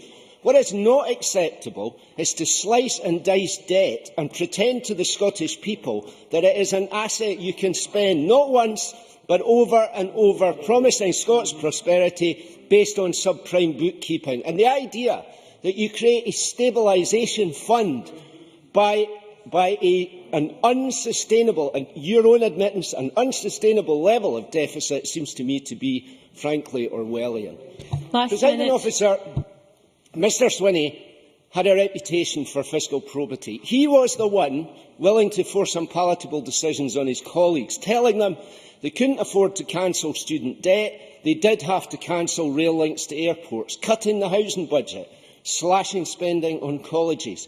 He earned his characterisation as the austere bank manager of the government. when John Swinney told the Cabinet that within a few years Scotland's deficit would be worse than the UK's, that oil would dominate a separate Scottish economy with price volatility and decline in production, threatening cuts to public services and defence, that was Mr Swinney, the trustworthy bank manager. Now he is lambasting George Osborne for offering him funny money to spend, but his motion proffers exactly the same currency to pay the price of separation. And as for his wise words on oil, they did not want to hear that. So he was sent out, like the poor man's J.R. Ewing, to declare that he had seen the future and it was oilier than he had thought after all. Keynes said, "When the facts change, I change my mind." Mr Swinney is saying, the First Minister has told me to change my mind and now I'm going to change the facts. And with that, he has sacrificed his hard-won fiscal credibility. I'm afraid we've lost a lot of time from this debate, which will have an impact on the final speakers. John Mason, to be followed by Mary Scanlon. Thank you, Presiding Officer. I think we've heard clearly today that Scotland, compared to the UK, is in a much stronger position. We've heard that for 8.4% of the population, we contribute 9.9% of the revenues and get 9.3% of the expenditure. And of course, at the point of independence, Scotland starts at the same low point as the UK has been in. But the point is that we can climb out of the pit faster. Now, we've heard figures today also showing that Scotland is relatively better off. Nobody is saying we are immediately in surplus. Relatively better off by £4.4 billion than the UK. We could reduce the debt by £1.4 billion, which I think deals with what Ian Gray's just been saying. We could save £1.4 billion and we could invest in housing or whatever. And is it really the opposition's contention today that it is better for Scotland to stay poorer and subsidise the UK? Now, some people say to us when we're out in the street, better the devil you know than the devil you don't know. So I just thought I would spend a little bit of time looking a little more closely at the devil we know, that is the UK. In the past, we were told that if we voted for devolution or independence, we would lose Linwood and we would lose the steel industry. And in fact, we have lost both. The UK lost us our steel industry. The UK lost us our car manufacturing. Similarly, we were told that an independent Scotland might lose its AAA credit rating. What has happened? We have lost the AAA credit rating. Who lost it? The UK lost it. Surely it is clear that the UK is a failure. London politicians may look down on Greece and Cyprus, but the reality is we are not far away from them. On a list of gross government debt as a percentage of GDP, unsurprisingly, Japan is 1, Greece is 2. But actually, Cyprus is only 33 and the UK is 20. Now, debt, of course, itself is not wholly bad, especially if it's used for capital investment with a long-term benefit. So I would support short-term borrowing. Yes. Gavin Brown. The member suggests that we're not far away from Greece and Cyprus. Does he think investors around the world think that? John Mason. I think that's why the UK lost its AAA rating, because the investors around the world are losing confidence in the UK, and I lost it before them. One of the marks, as I say, borrowing is not necessarily an entirely bad thing, but one of the marks of UK failure is how out of control debt has become. Willie Rennie, in his speech, talked about debt being critical. You look at some of the headlines from the BBC yesterday, following the budget. Borrowing of £114 billion this year, set to fall to £108 billion, £97 billion and £87 billion in the following years. Now, yes, OK. Ian Gray. Mr Mason, understand that the £4.4 billion surplus that Mr Swinney and his colleagues have been referring to is included in that figure of borrowing which you've just criticised. John Mason. Nobody is saying the £4.4 billion is a surplus. It is a relative surplus. It is a smaller deficit than the UK has, and I've already said that we start in the same pit as the UK and we get out of it quicker. Now, some people looking at these BBC figures that I've just mentioned might think that is the total borrowing, and the figures are quite horrific. But, of course, these are actually the new borrowing. The UK is still borrowing huge amounts of money every year. Borrowing as a share of GDP is due to fall from 7.4% in 13-14 to 5% in 15-16. But again, that is the new borrowing. Debt as a share of GDP total debt is set to increase from 75.9% to 85.1% in 2015-16. That is failure. If we look at the actual figures, it can get quite scary. The borrowing of the UK is £1,111 billion at December. That is approximately £18,000 per head of population, with over the next year another £114 billion, which is about £1,900 per head. And these are only the figures the UK government owes. When you bring in mortgages and unsecured personal loans, you get to something like £40,000 per head of population. So, looking at these figures, can we say the UK has been a success story? I don't think so. Before the euro, people used to joke about countries like Italy and Greece, how they devalued their currency because of the economic mess we were in. Exchange rates slipped and slipped again. But that is exactly where the UK is now. When the euro started, it was worth about 70 pence. The pound has fallen, and it then became about 80 for a while. Currently, we're at 85 pence. Of course, there are good things in the UK, and there have been a few good things over the last 300 years that we have been living together. But let's not look at the UK with rose-tinted spectacles. Let's not have our hearts rule our heads. Rather, let's look at the UK realistically and deal with the facts. Now, the Labour amendment mentions housing and colleges, and Margaret McDougall was talking about these. But actually, Margaret McDougall's speech was an argument for independence. Let's think why there is not enough money for housing and colleges. Of course, we could cut another area like health, which I assume Margaret McDougall wants to do, to put more money into colleges. But that would be merely rearranging our limited resources. The key reason why we do not have more money for colleges and housing is that the UK has failed. The UK's economy has failed, and Scotland is suffering the consequences of that. Now, of course, there's all these other scare stories that Scotland might not be able to afford the UK's welfare system. But now we have the bedroom tax, we have welfare cuts, the UK has failed in welfare and is dragging us down with it. Is that what we want for our children and our grandchildren? A race to the bottom on welfare? Last Friday, I had a guy at my surgery who was hungry, he was well dressed, he was well presented, he'd worked most of his life, but he was hungry, he hadn't eaten properly since Tuesday. Is that a success? The UK has failed. Thank you very much. Call Mary Scanlon to be followed by Willie. Thank you, Presiding Officer. I just thought the SNP looked like they needed a bit of cheering up today, so I'll just start by outlining some measures from yesterday's budget which will help families and businesses across Scotland. Personal tax allowance up to £10,000, 10 pence tax rate now zero, £2,000 employment allowance, corporation tax to fall to 20 pence in the pound, fuel duty frozen, clamping down on tax avoidance, thousands of people being taken out of paying tax altogether. Peterhead identified as one of the United Kingdom Government's 2 preferred funding bids for carbon capture and storage, potentially another 1,000 jobs in this area, and the structural deficit down from £170 billion to £114 and looking to be eliminated by 2017, when we will be living within our means and spending only the amount we raise in tax.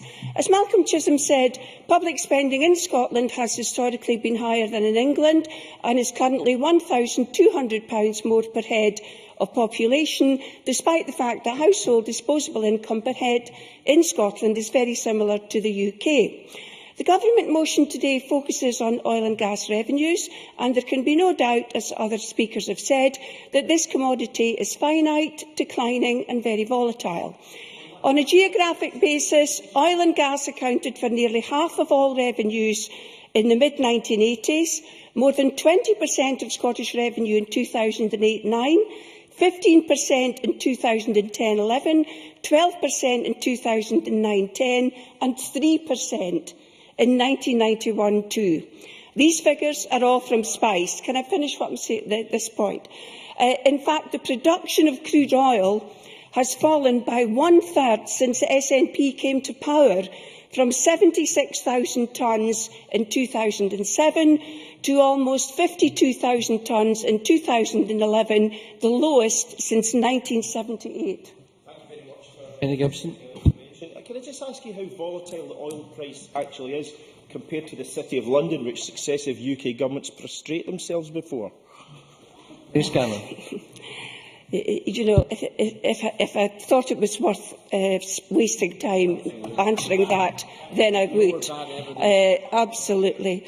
Oil and Gas UK recent report confirms that direct tax receipts from North Sea oil and gas production have fallen from £11.3 billion in 2011-12 to £7.3 billion in 12-13 in 1 year. So the certainty over the UK Government measures for tax relief on decommissioning was highlighted at the cross-party group on oil and gas here last night. They said this will speed up asset sales, free up capital for companies to confidently use in investment. And with nearly £36 billion expenditure in decommissioning, this is important and excellent business for Scottish yards. Investment in the North Sea is at a 30-year high, as a result of United Kingdom Government tax incentives and allowances, such as the new brownfield allowance, which, according to Oil and Gas UK, has led to companies investing more than £2 billion, and many companies now reassessing their brownfield options in wake of this allowance.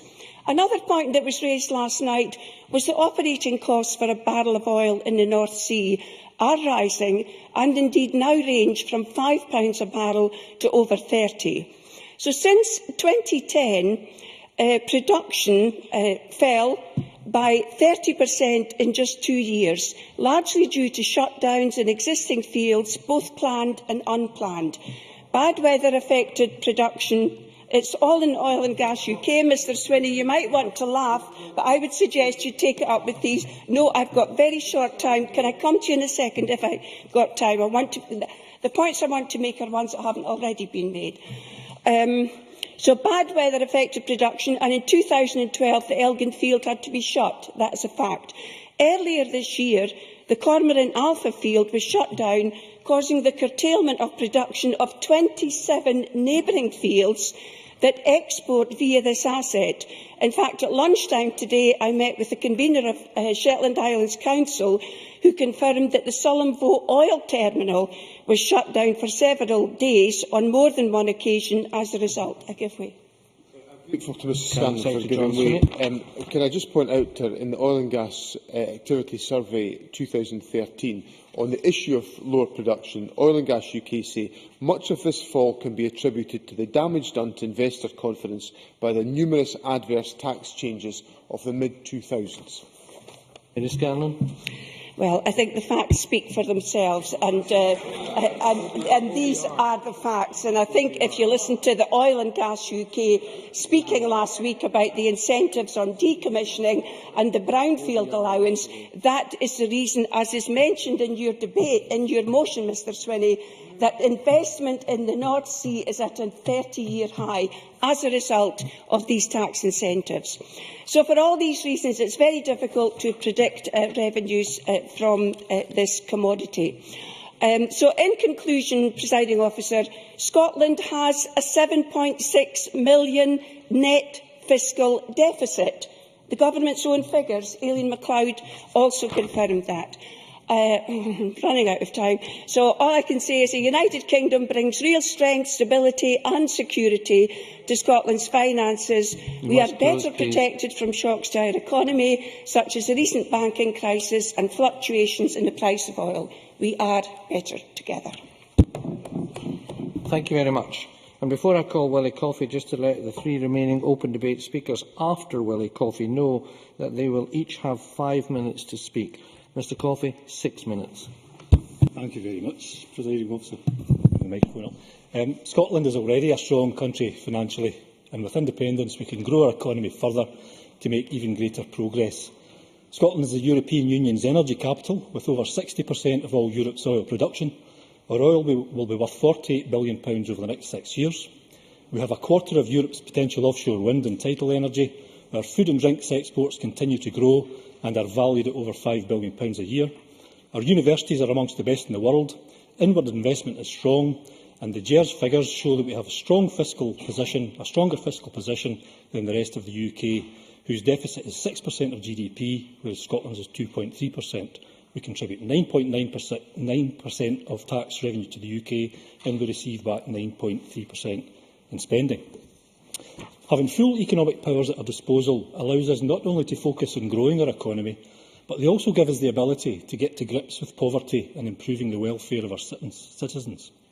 For too long in an oil-rich Scotland we have endured child poverty that has blighted the hopes and dreams of thousands of our young people. In some communities in Scotland, child poverty is as high as 43%. Good progress recently is being made to drive this down, but we can do more with independence.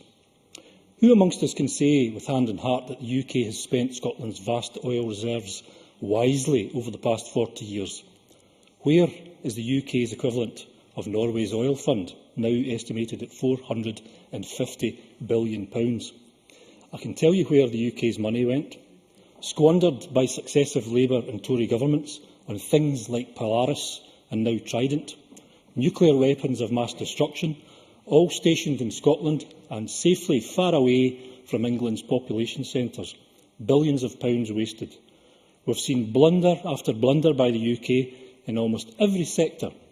For example, in NHS IT procurement, we wasted £12.7 billion.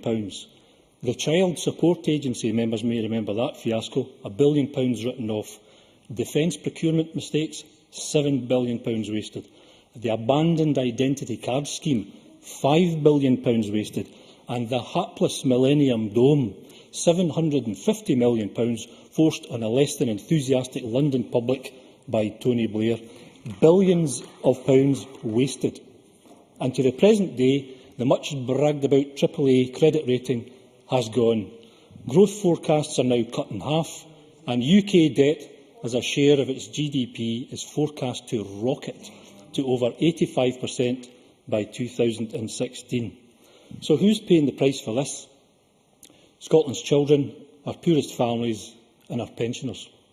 George Osborne will go down in history as the man whose economic growth forecasts started at the lowest levels ever and gradually worked their way downwards.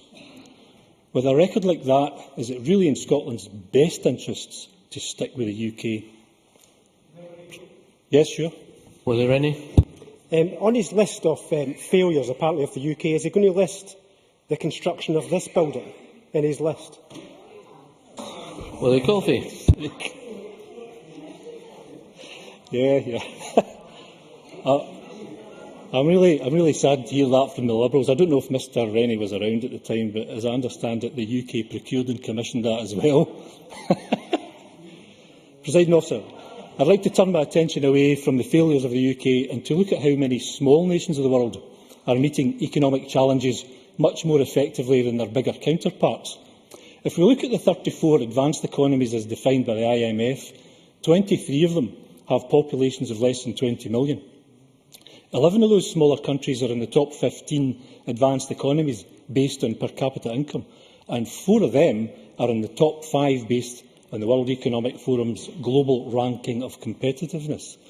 When you look at Scotland's position, our GDP per head is about 118% of the UK, and we rank about 8 out of these 34 countries. The UK languishes around 16th. So what's going on, and why are smaller countries faring better?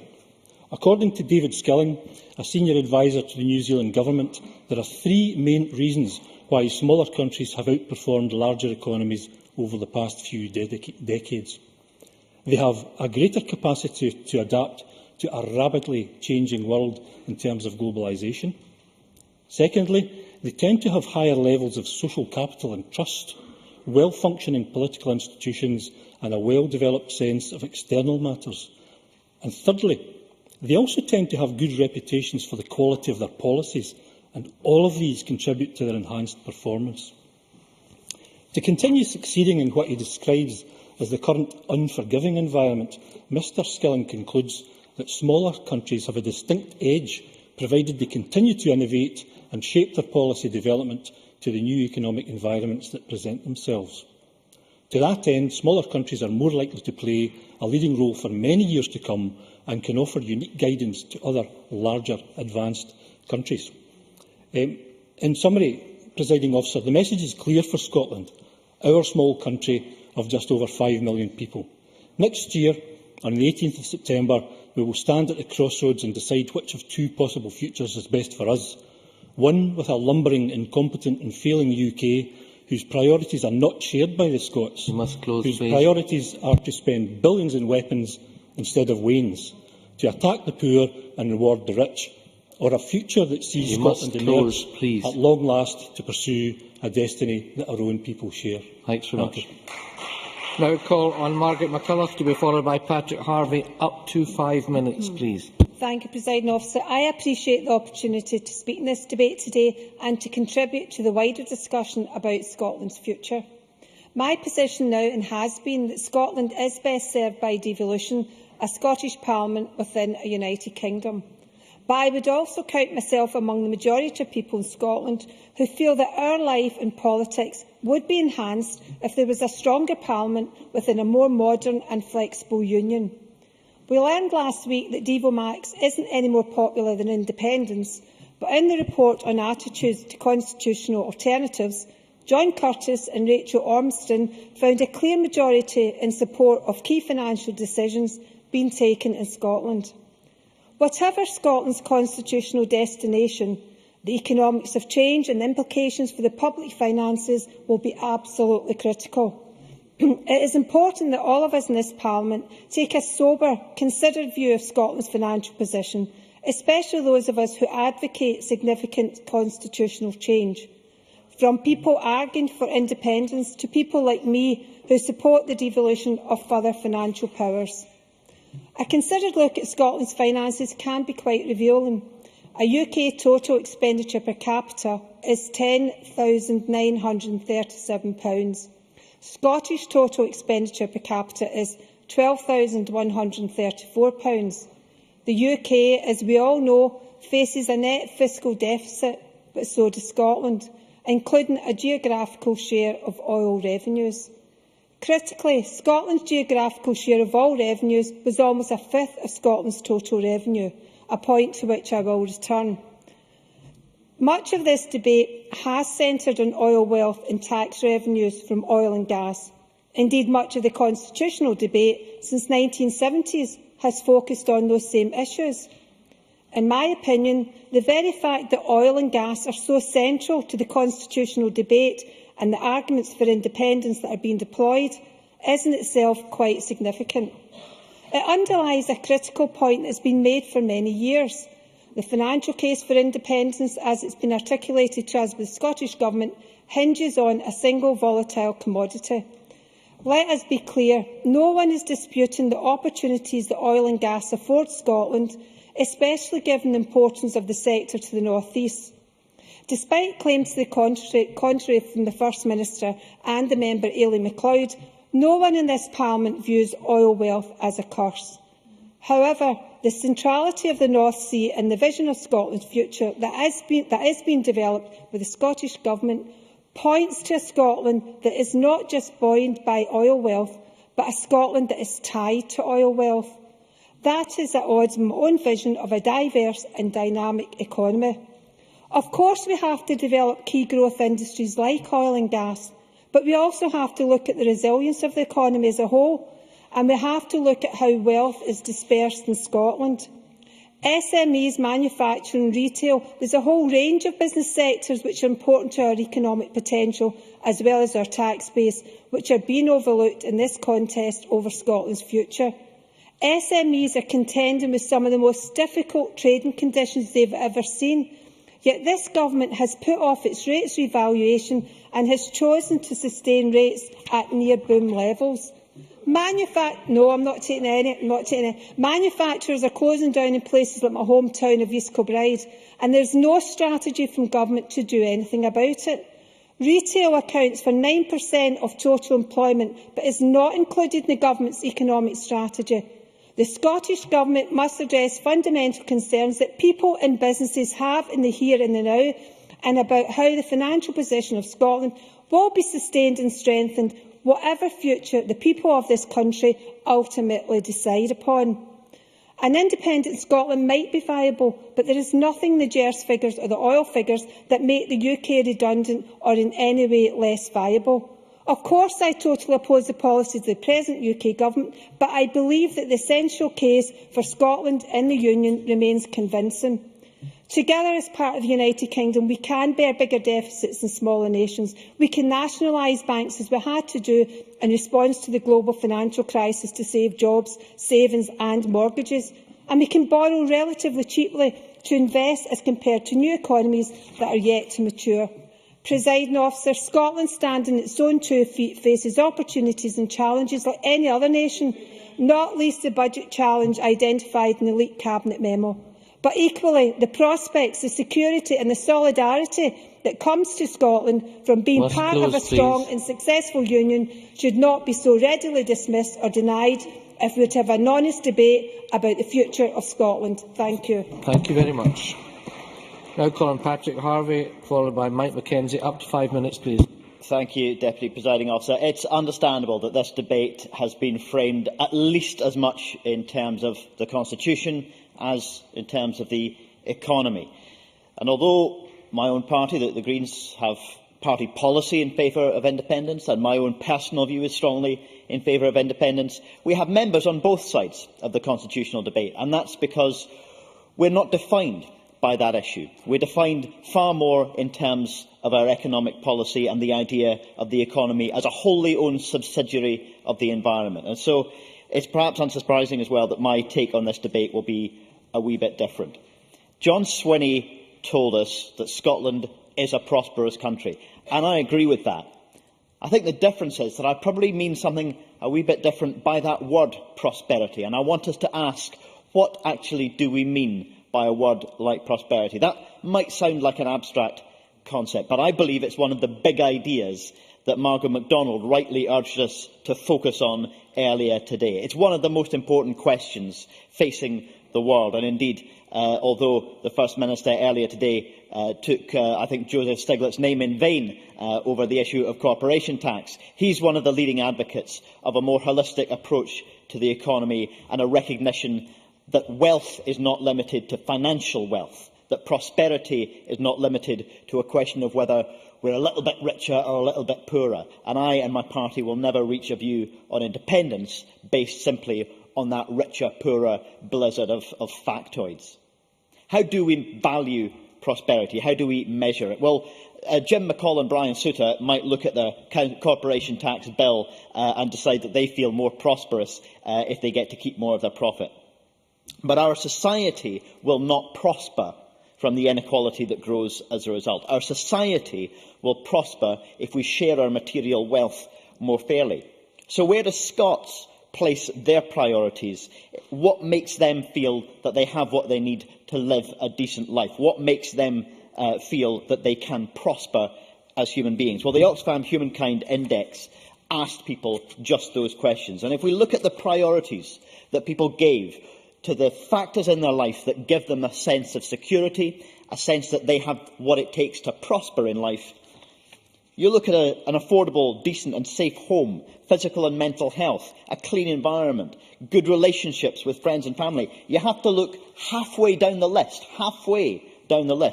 before you get to having a secure source of money, having enough money to pay the bills and buy what you need. That doesn't make it unimportant, but it means that there are other factors more important to people, factors that we should think about more profoundly when we ask ourselves, what does prosperity mean? Oil has been talked about a great deal. The idea that oil is this great economic asset. Well, it is potentially an economic asset. It is also the source, potentially, of economic ruin. The oil and gas industry is valued based on the known reserves that are available. The idea that those reserves can all be turned into economic revenue. Not true. The world knows that we have many more times more fossil fuel reserves than we can afford to burn if we expect to continue the environmental conditions that allow us even to run an economy.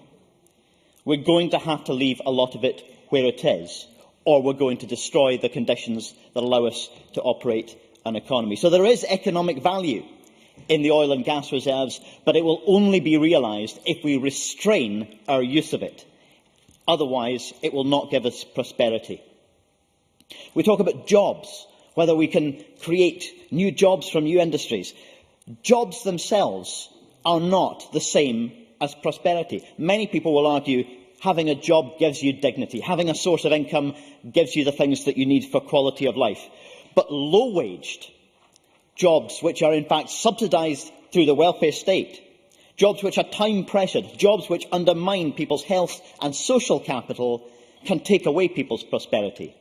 Jobs which are well-paid, jobs which are more equally paid between highest and lowest in a business, jobs which are family-friendly, stimulating and rewarding. Those are the things that generate prosperity.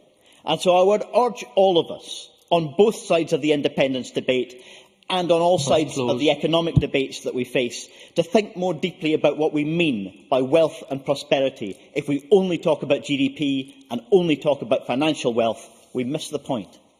Many thanks. Now call on Mike Mackenzie, after which we'll move to closing speeches. Up to 5 minutes. Mr Mackenzie, please. Presiding Officer, this debate is timely, coming shortly after the latest year's figures have been announced, and they clearly show Scotland on a successful trajectory, up from last year's figures and in a better fiscal position now than the rest of the UK for 5 years. We're now producing 9.9% of the UK's revenue, up from 9.6% in the previous year. And this indicates a significant fiscal strength, especially so as we've only 8.4% of the UK's population. It's unfortunate, though, that we only received 9.3% of that in expenditure. In other words, we pay more into Westminster than we get back, and we've done so for some time. And these figures reveal that Scotland's in a better position in the UK to the tune of £4.4 billion, or £834 per person. Presiding Officer, I'm sure the opposition parties will be glad to hear this good news story for Scotland doesn't stop there.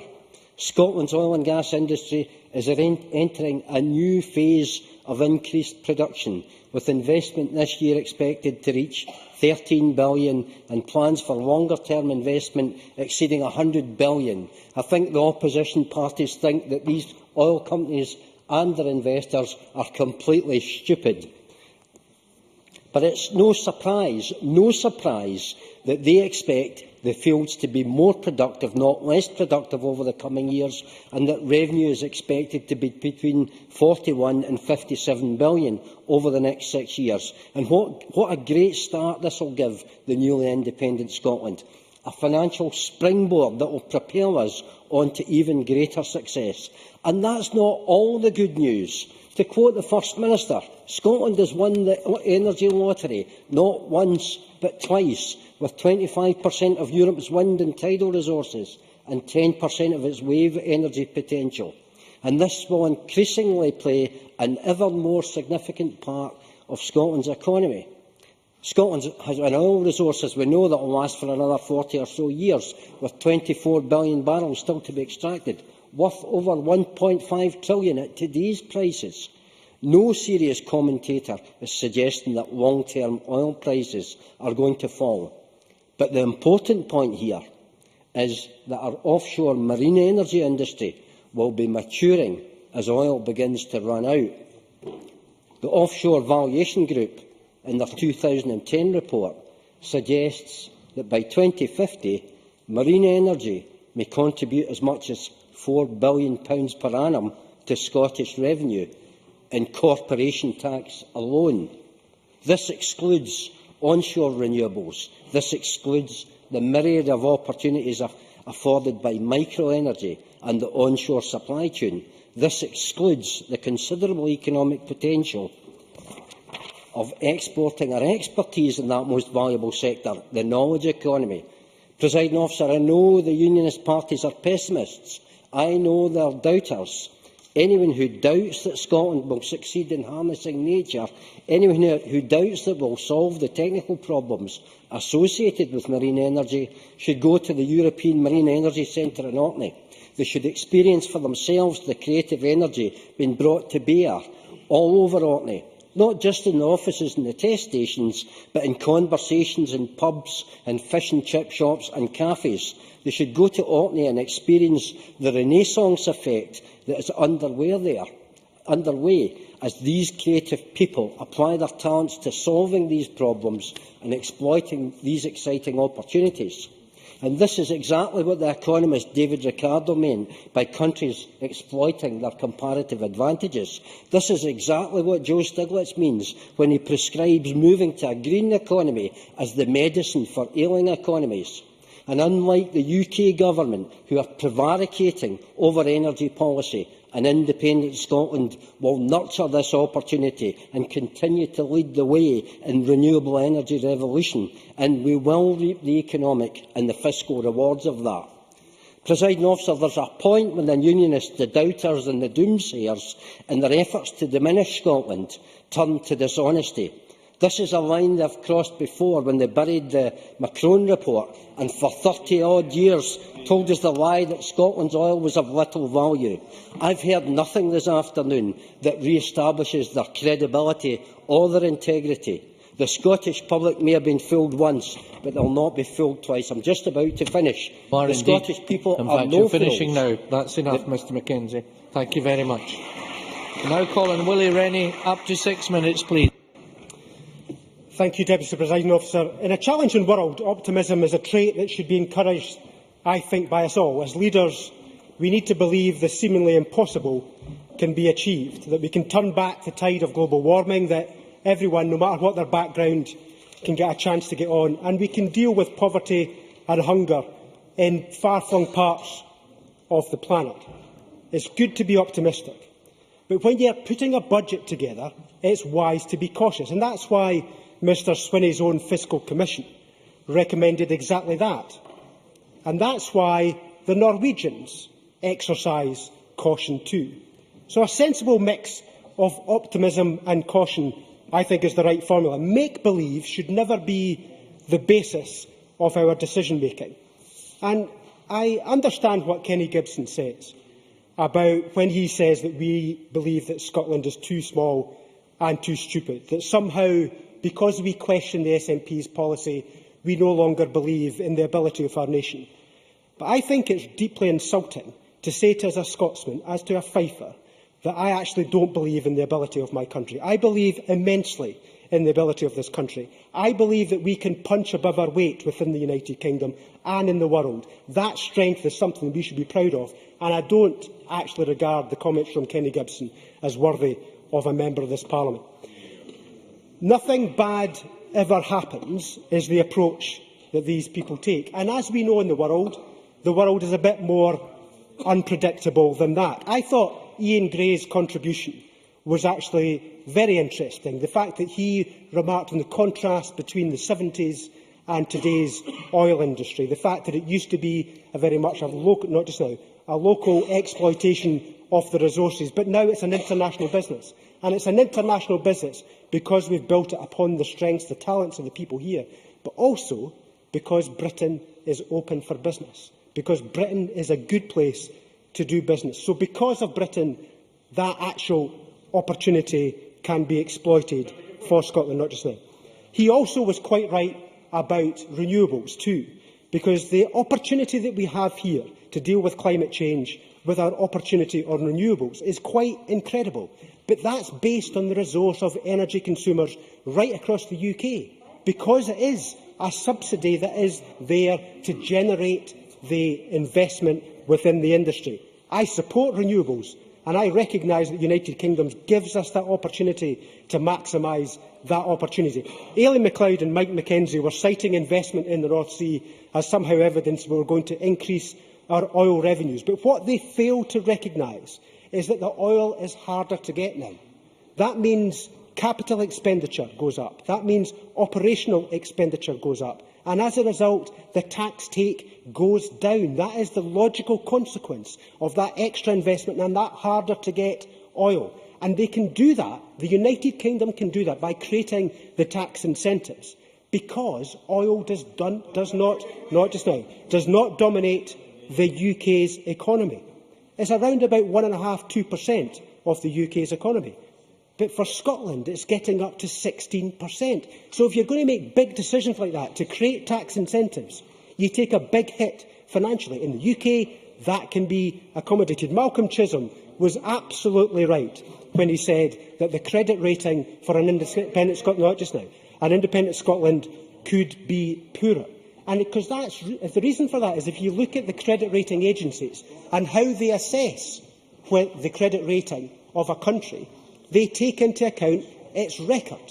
Now, Scotland does not have a track record as an independent nation managing its budget. It's required by law to have a balanced budget, but that's hardly a track record to stick within the law. So that's why Malcolm Chisholm is absolutely right when he recommends that the actual credit rating of an independent Scotland could go down, and that would cost us dear because interest rates would go up, and that would cost us more.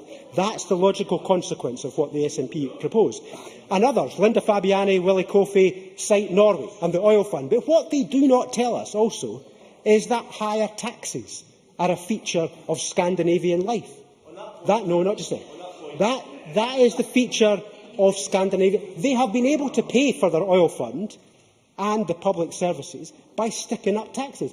That is not part of the message that we hear from the SNP. They make all the promises in the world to everybody, but leave it to a future government of an independent Scotland to decide how to pay for it. I think people deserve a little bit more honesty than that.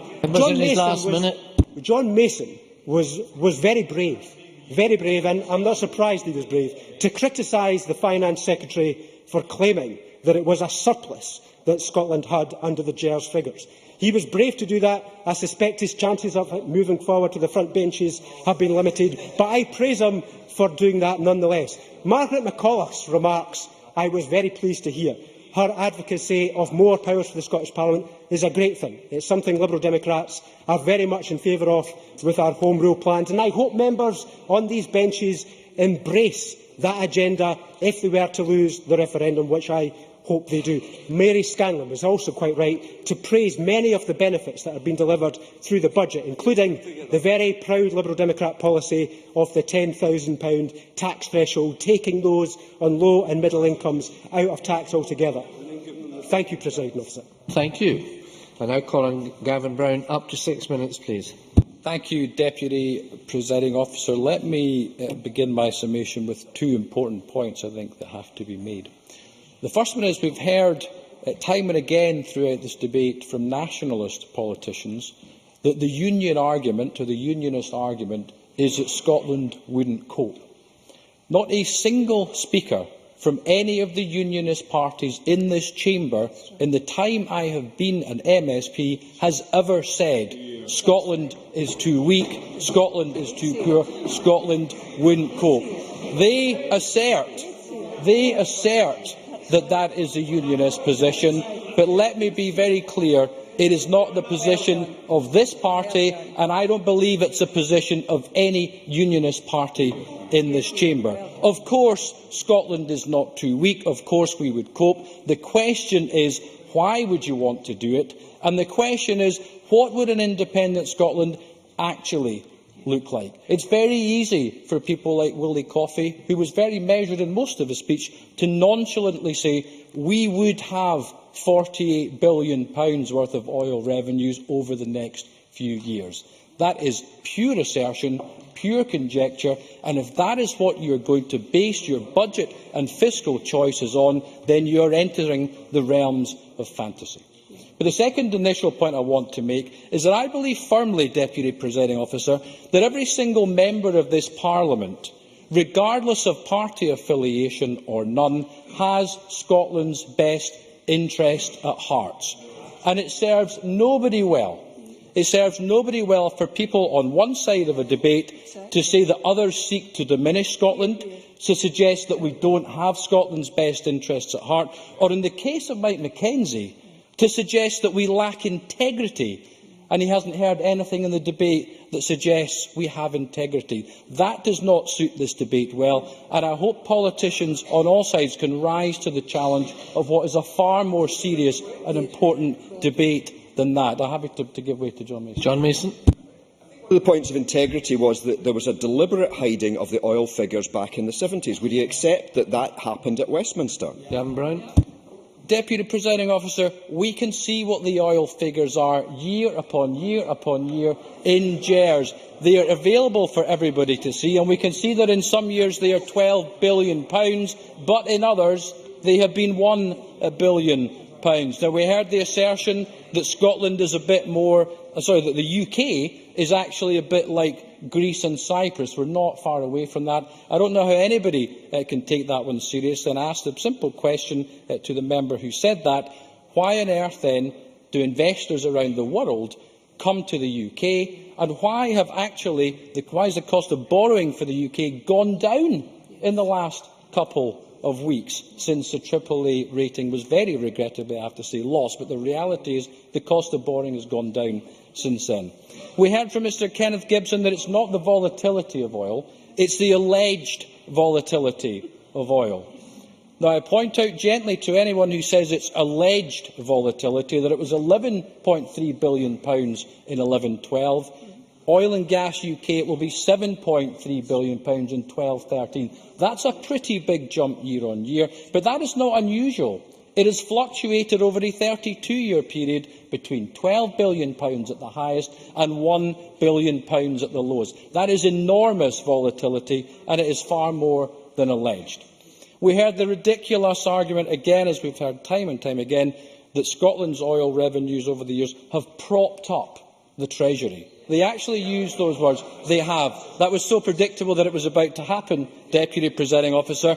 It has propped up the Treasury. But if you look a little closely at the figures, and this may be uncomfortable listening to the SNP members, but I'm going to press ahead anyway. The UK tax take, according to GERS last year, was £570 billion. In a very strong year for oil, one of the highest ever, the tax take was £11 billion. So £11 billion out of £570 billion. That is important, but to suggest that it's propping up a UK government is an absurd proposition. No, I'll take points from people who have been part of the debate, not people who have just showed up at the bitter end. But Deputy Presiding Officer,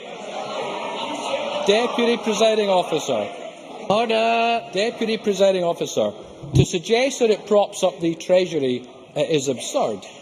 But to have £11 billion out of the Scottish tax take in the same year was £57 billion. To have £11 billion out of £57 billion is an extremely critical part in it, and that's why people have quite rightly said we have to be cautious and very careful on the projection of oil revenues.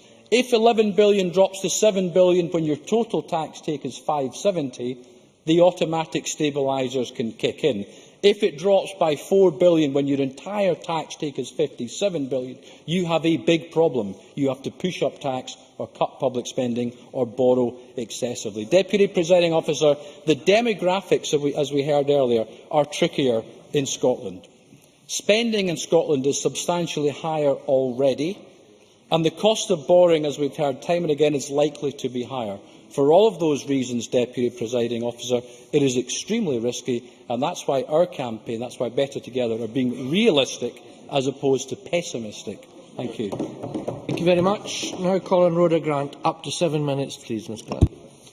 Thank you, Presiding Officer. And Gavin Brown started his winding up speech by pointing out some of the hot air that had been spoken in the chamber today. Can I maybe point out some of the more thoughtful contributions? Because on the whole it has been a good debate with thoughtful contributions. And I think one of those that I think struck me most, and it was maybe pointing out the very obvious, but it was Margaret McDougall pointing out that our people are indeed our wealth, and we need to invest in them, something this government has maybe failed to do with college cuts and the rest, and something that they should maybe reflect on. Energy also framed a large part of the debate, but others, such as Margaret McCulloch, pointed out the contribution of other sectors of our economy, such as small and medium-sized enterprises, retail and the like, and we ignore these at our peril. A lot of the debate looked at the GERS figures, and the SNP were not being honest with those because they were presenting a distorted version of the latest figures. We receive 1,197 more in expenditure per head than the rest of the UK. And as Malcolm Chisholm pointed out, this is rightly so. We have a demographic issue to deal with. We have natural geography that means that service provision is more expensive for us. And this additional funding helps to deal with our natural disadvantage. And the SNP go on to portray what is a smaller deficit as actually a surplus. And many speakers pointed this out, including Ian Gray. They take no account, however, of the years that we were worse off. The benefit of being a bigger part of a bigger economy is that those peaks and troughs are less pronounced, and that provides us with stability for the future. John Swinney said we had a surplus this year. However, no part of the UK was in surplus this year. He also highlighted how he would spend this surplus and credited it to oil. But this flies in the face of the advice from Professor Stiglitz, as Margaret McDougall pointed out. Natural resources have to be spent to build the future wealth. Otherwise, it's unsustainable and we squander those resources. He also didn't say that he was planning to borrow to build a stability fund, which is exactly what he would be doing if he was using the deficit to create this. We are indeed in a very lucky position to have oil and gas wealth. However, we must use it to buoy our economy and not be tied to it, as Margaret McCulloch mentioned. Many speakers talked about the volatility of oil prices, and indeed this is a big issue and very difficult for us, therefore, to guess ahead as to what our revenue will be from oil. But let's be very clear that new technology and new exploration is often in the most difficult parts and therefore more costly to do. Therefore, the cost of this technology and exploration is offset on what comes back as revenue. So revenues do decrease even if production can increase. So we have to be very careful that we pin our economy to revenue rather than production. Mary Scanlon also mentioned the problems with field closures, and I was one of the people who was lucky enough to visit the Elgin Franklin field, which was then closed and actually cut off much of the UK's gas in the North Sea, something that nobody could have foreseen. And we were told last night, indeed, in the oil and gas group, of other closures that were carried out at very short notice because of safety and maintenance. And we need to have a mind to that. So we need to, while celebrating and indeed enjoying our oil wealth, we have to be very clear that we cannot pin our economy to that. Many speakers talked about renewables, but how would those work in a separate Scotland? And Ian Gray pointed out that we have 30% of the UK renewables, but they're subsidised by all the UK customers. What happens when that subsidy falls on a customer base that is 10% of that is financing it at this moment? Even nationalists are asking those questions. However, more so, developers need answers to these questions, because if this government will not answer this question, we will end up in a place where we cannot harness this wealth, and that won't augur well for all our futures. Many speakers also talked about capital spending during this debate, and one of the issues that maybe didn't get as much airing as it should have been was the delay in NDP and the Scottish Government's failure to bring this forward quickly. This would have made a huge difference to the economy of Scotland, and indeed it was a squandered opportunity and squandered wealth. Also, the over nearly £43 million cut in our housing budget again would have created homes and wealth for the people of Scotland. Ms Grant, could you just hang on a minute? Can we just get the level of noise down a wee bit for folk coming into the chamber, Ms Grant? Thank you, Presiding Officer. And again, education was not really tackled within this debate, apart from Margaret McDougall, who talked about education educating indeed our greatest wealth, which is our population. Presiding Officer, there are many other issues that maybe didn't come up and should have had more prominence in this debate, such as our procurement policies that could keep the wealth of government spending within our country. And this is something I've talked about, sometimes I feel endlessly, but something that needs to be taken into account. Others talked about currency and the limitations of having a currency union with a country that you are not part of and have no influence on that fiscal policy. That would be madness to most people, but certainly it would limit our taxation and borrowing should Scotland leave the UK. Presiding Officer, in conclusion, the rest of the United Kingdom is our major trading partner, and that is why our wealth is very much tied to them. The total value of sales in Scotland to the rest of the UK in 2011 was £45.5 billion, 4 times greater than the total trade with the rest of Europe. Even John Swinney's leaked Cabinet papers acknowledges that an independent Scotland would have a more volatile economy. Although he says one thing in public and another in private, he does show we're better together. I now call on John Swinney to wind up the debate. Cabinet Secretary, 9 minutes. Presiding Officer, let me try to address some of the issues that have been raised in the debate this afternoon. I think where I'd like to start is in the comments made by my colleague Linda Fabiani, who essentially set out a challenge to Parliament and to the country to consider, during the process of the referendum debate, what sort of country do we want to live in? And that, fundamentally, for me, is the question that we have to resolve. It was a point made very effectively by my colleague Willie Coffey as he set out some of the issues and perspectives and opportunities that would arise to Scotland if, as a country, we opted to be an independent country. And that, I think, is the nature of the debate. Some of the debate will be influenced by some of the points that Mr Gibson raised in the debate, which are suggested as some of the entirely ridiculous accusations and points by our opponents to scaremonger about Scotland's future. We all hear about them, we all read them, we hear what people say, and actually I think they don't enhance the debate. Margaret MacDonald, who made a very powerful contribution to the conclusion of the First Minister's statement today, encouraged Parliament to reflect on substantial questions that we need to resolve in addressing the way in which we all vote in the referendum and the way in which members of the public decide to vote. So in that spirit, let me try to address some of the issues that have been raised in the debate today.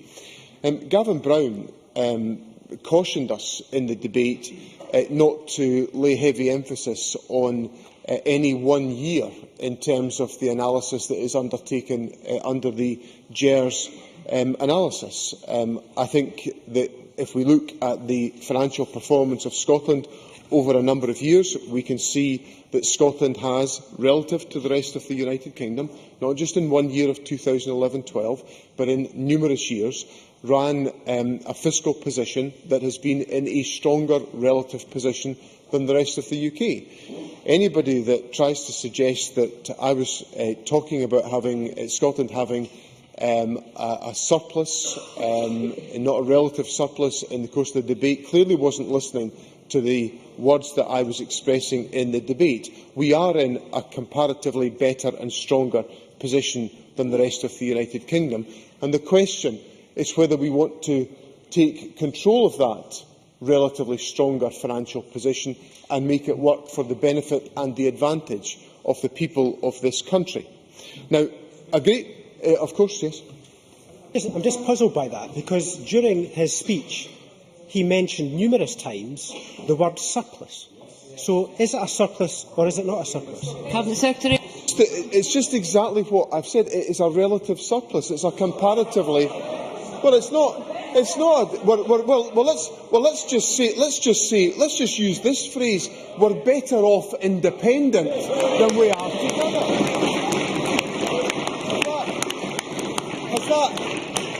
Has that helped to clear it up for everybody in the course of the debate? Now, a great deal has been talked about the volatility of oil, and Mary Scanlon made this point in her contribution. And in the between 2008-2009 and 2009-10, North Sea revenues fell from £12.9 billion to £6.5 billion. Despite this, Scotland continued to run a smaller fiscal deficit than the UK. So again, we were better independent than being in those circumstances, with Scotland having a 10.7% of GDP fiscal deficit compared to 11.1% in the United Kingdom. So even when there is substantial change in the position on oil and gas revenue, we are in a stronger fiscal position. Now, there was also a number of points made about the future projections on oil and the position on the OBR. And let me just remind Parliament that the OBR, despite Linda Fabiani's comment that the OBR has not been around for very long, they have been around since 2010 to predict economic growth in this country. And in 2010, they said economic growth in this current financial year would be 2.8%. And yesterday, well, in December, they said it was going to be 1.2%, and yesterday it became 0.6%. So forgive me for just raising a doubt or two about the value of the OBR predictions. I will take that. I'm pleased to hear Mr Swinney's comments. Can I just ask him, has he changed his mind since writing in his Cabinet paper the OBR forecasts set out alongside the UK's March budget have not been seriously challenged by the industry or by independent commentators? Mr McIntosh must be a psychic, because I have in front of me a page from Oil and Gas UK, which goes through the fact that Oil and Gas UK, let me just say here, we can predict, this is from page 4 of the Activity Survey 2013, we can predict a significant upturn over the next 3 to 4 years, gradually rising to approximately 2 billion barrels of oil equivalent by 2017. The forecast of the OBR is 1.5 billion barrels equivalent in 2017. So there, Mr McIntosh, delivered on a plate, is the industry challenge to the OBR forecast that I was talking about. The issue of the sustainability of pensions has been raised, and what the figures show is that in 2011-12, the proportion of UK tax revenue that was allocated to social protection, i.e. pensions and welfare, was 42.3%. In Scotland, it was 38.1%. So we are in a stronger position to sustain welfare and pension payments to members of the public than the rest of the United Kingdom is. And the only point I was making in my sensationally leaked Cabinet document was that as an administration, preparing ourselves for all of the issues that we currently don't address, we must factor in issues like that in the overall calculations, which is what the Parliament and the country would expect of me as a responsible Finance Minister to undertake. Now, in the course of the debate, John Mason made a fascinating contribution where he talked about all those great strengths that the United Kingdom would always deliver for us. The car industry, the steel industry, the AAA credit rating. All of these things, we were told, would always be here because we'd be part of the United Kingdom. And we don't have a AAA credit rating, we don't have a steel industry of the size that we had, and we don't have a car industry. So we should be very, very sceptical of the nonsense that gets peddled by the opposite side of this argument in trying to undermine Scottish self-confidence by peddling fear. Now, Malcolm Chisholm, in the debate, said that I was ignoring the fact that there is a choice of two futures available to the people of the United Kingdom in 2015. And I just have to gently point out to Malcolm Chisholm that I don't think there is much of a difference between the direction of travel of the Labour government, the Labour Party, or the Conservative and Lib Dem government. Certainly not if you listen to Helen Goodman, the Shadow Cabinet Minister who said that Labour would implement the bedroom tax. I must ask you to wind up, Cabinet Secretary. And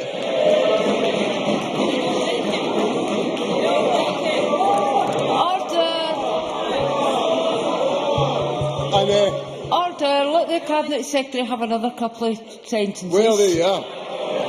Let me make one final point, Presiding Officer, and I think for me this captures the entire essence of the debate, and once again it's a comment from Willie Rennie. Willie Rennie talked about the deep problem of intergenerational poverty in our society, and he marshalled that as an argument for maintaining the United Kingdom. Intergenerational poverty has scarred our country because of the United Kingdom, and we need to resolve it with Scottish independence. That concludes the debate on Scotland's financial strength. We now move to decision time. There are 4 questions to be put as a result of today's business. I would wish to remind members that in relation to the debate on Scotland's financial strength, if the amendment in the name of Ken Macintosh is agreed to, the amendments in the name of Gavin Brown and Willie Rennie fall. The first question is that amendment number 6016.2 in the name of Ken Macintosh, which seeks to amend motion number 6016 in the name of John Swinney on Scotland's financial strength be agreed to. Are we all agreed? No. The Parliament is not agreed, therefore we move to a vote. Members should cast their votes now.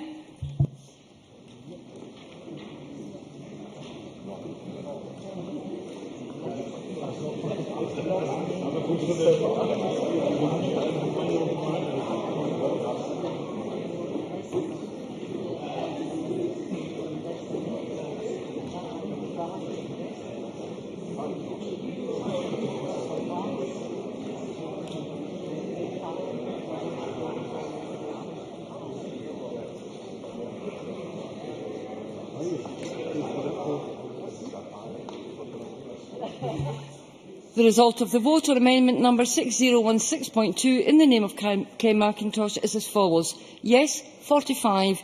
No, 68. There were no abstentions. The amendment is therefore not agreed to.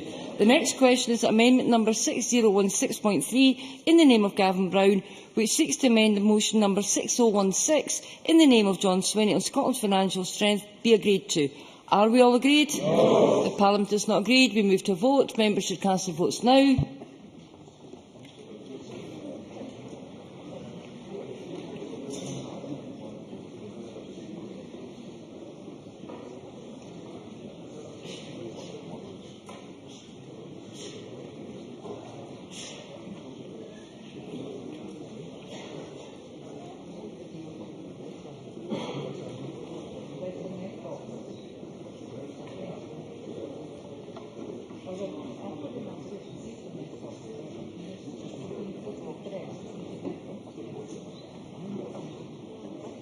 The result of the vote on amendment number 6016.3 in the name of Gavin Brown is as follows. Yes, 45.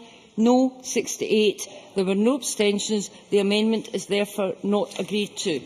The next question is that amendment number 6016.1 in the name of Willie Rennie, which seeks to amend motion number 6016 in the name of John Swinney on Scotland's financial strength, be agreed to. Are we all agreed? No. The Parliament is not agreed. We move to a vote. Members should cast their votes now.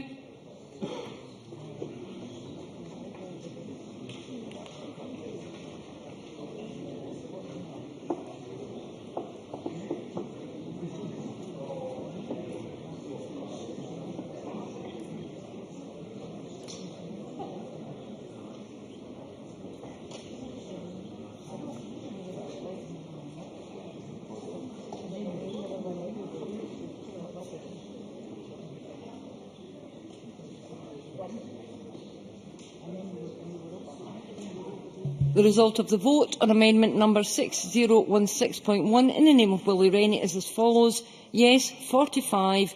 No, 68. There were no abstentions. The amendment is therefore not agreed to.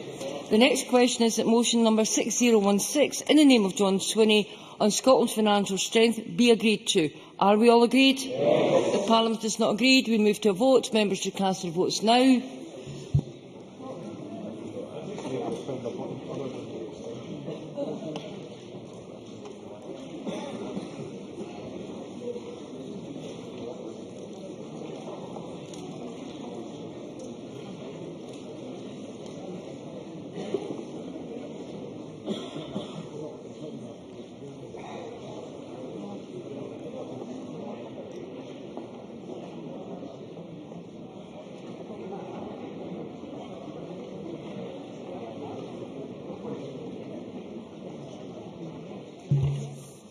The result of the vote on motion number 6016 in the name of John Swinney is as follows: yes 66, no 45. There were 2 abstentions. The motion is therefore agreed to. That concludes decision time. I now close this meeting.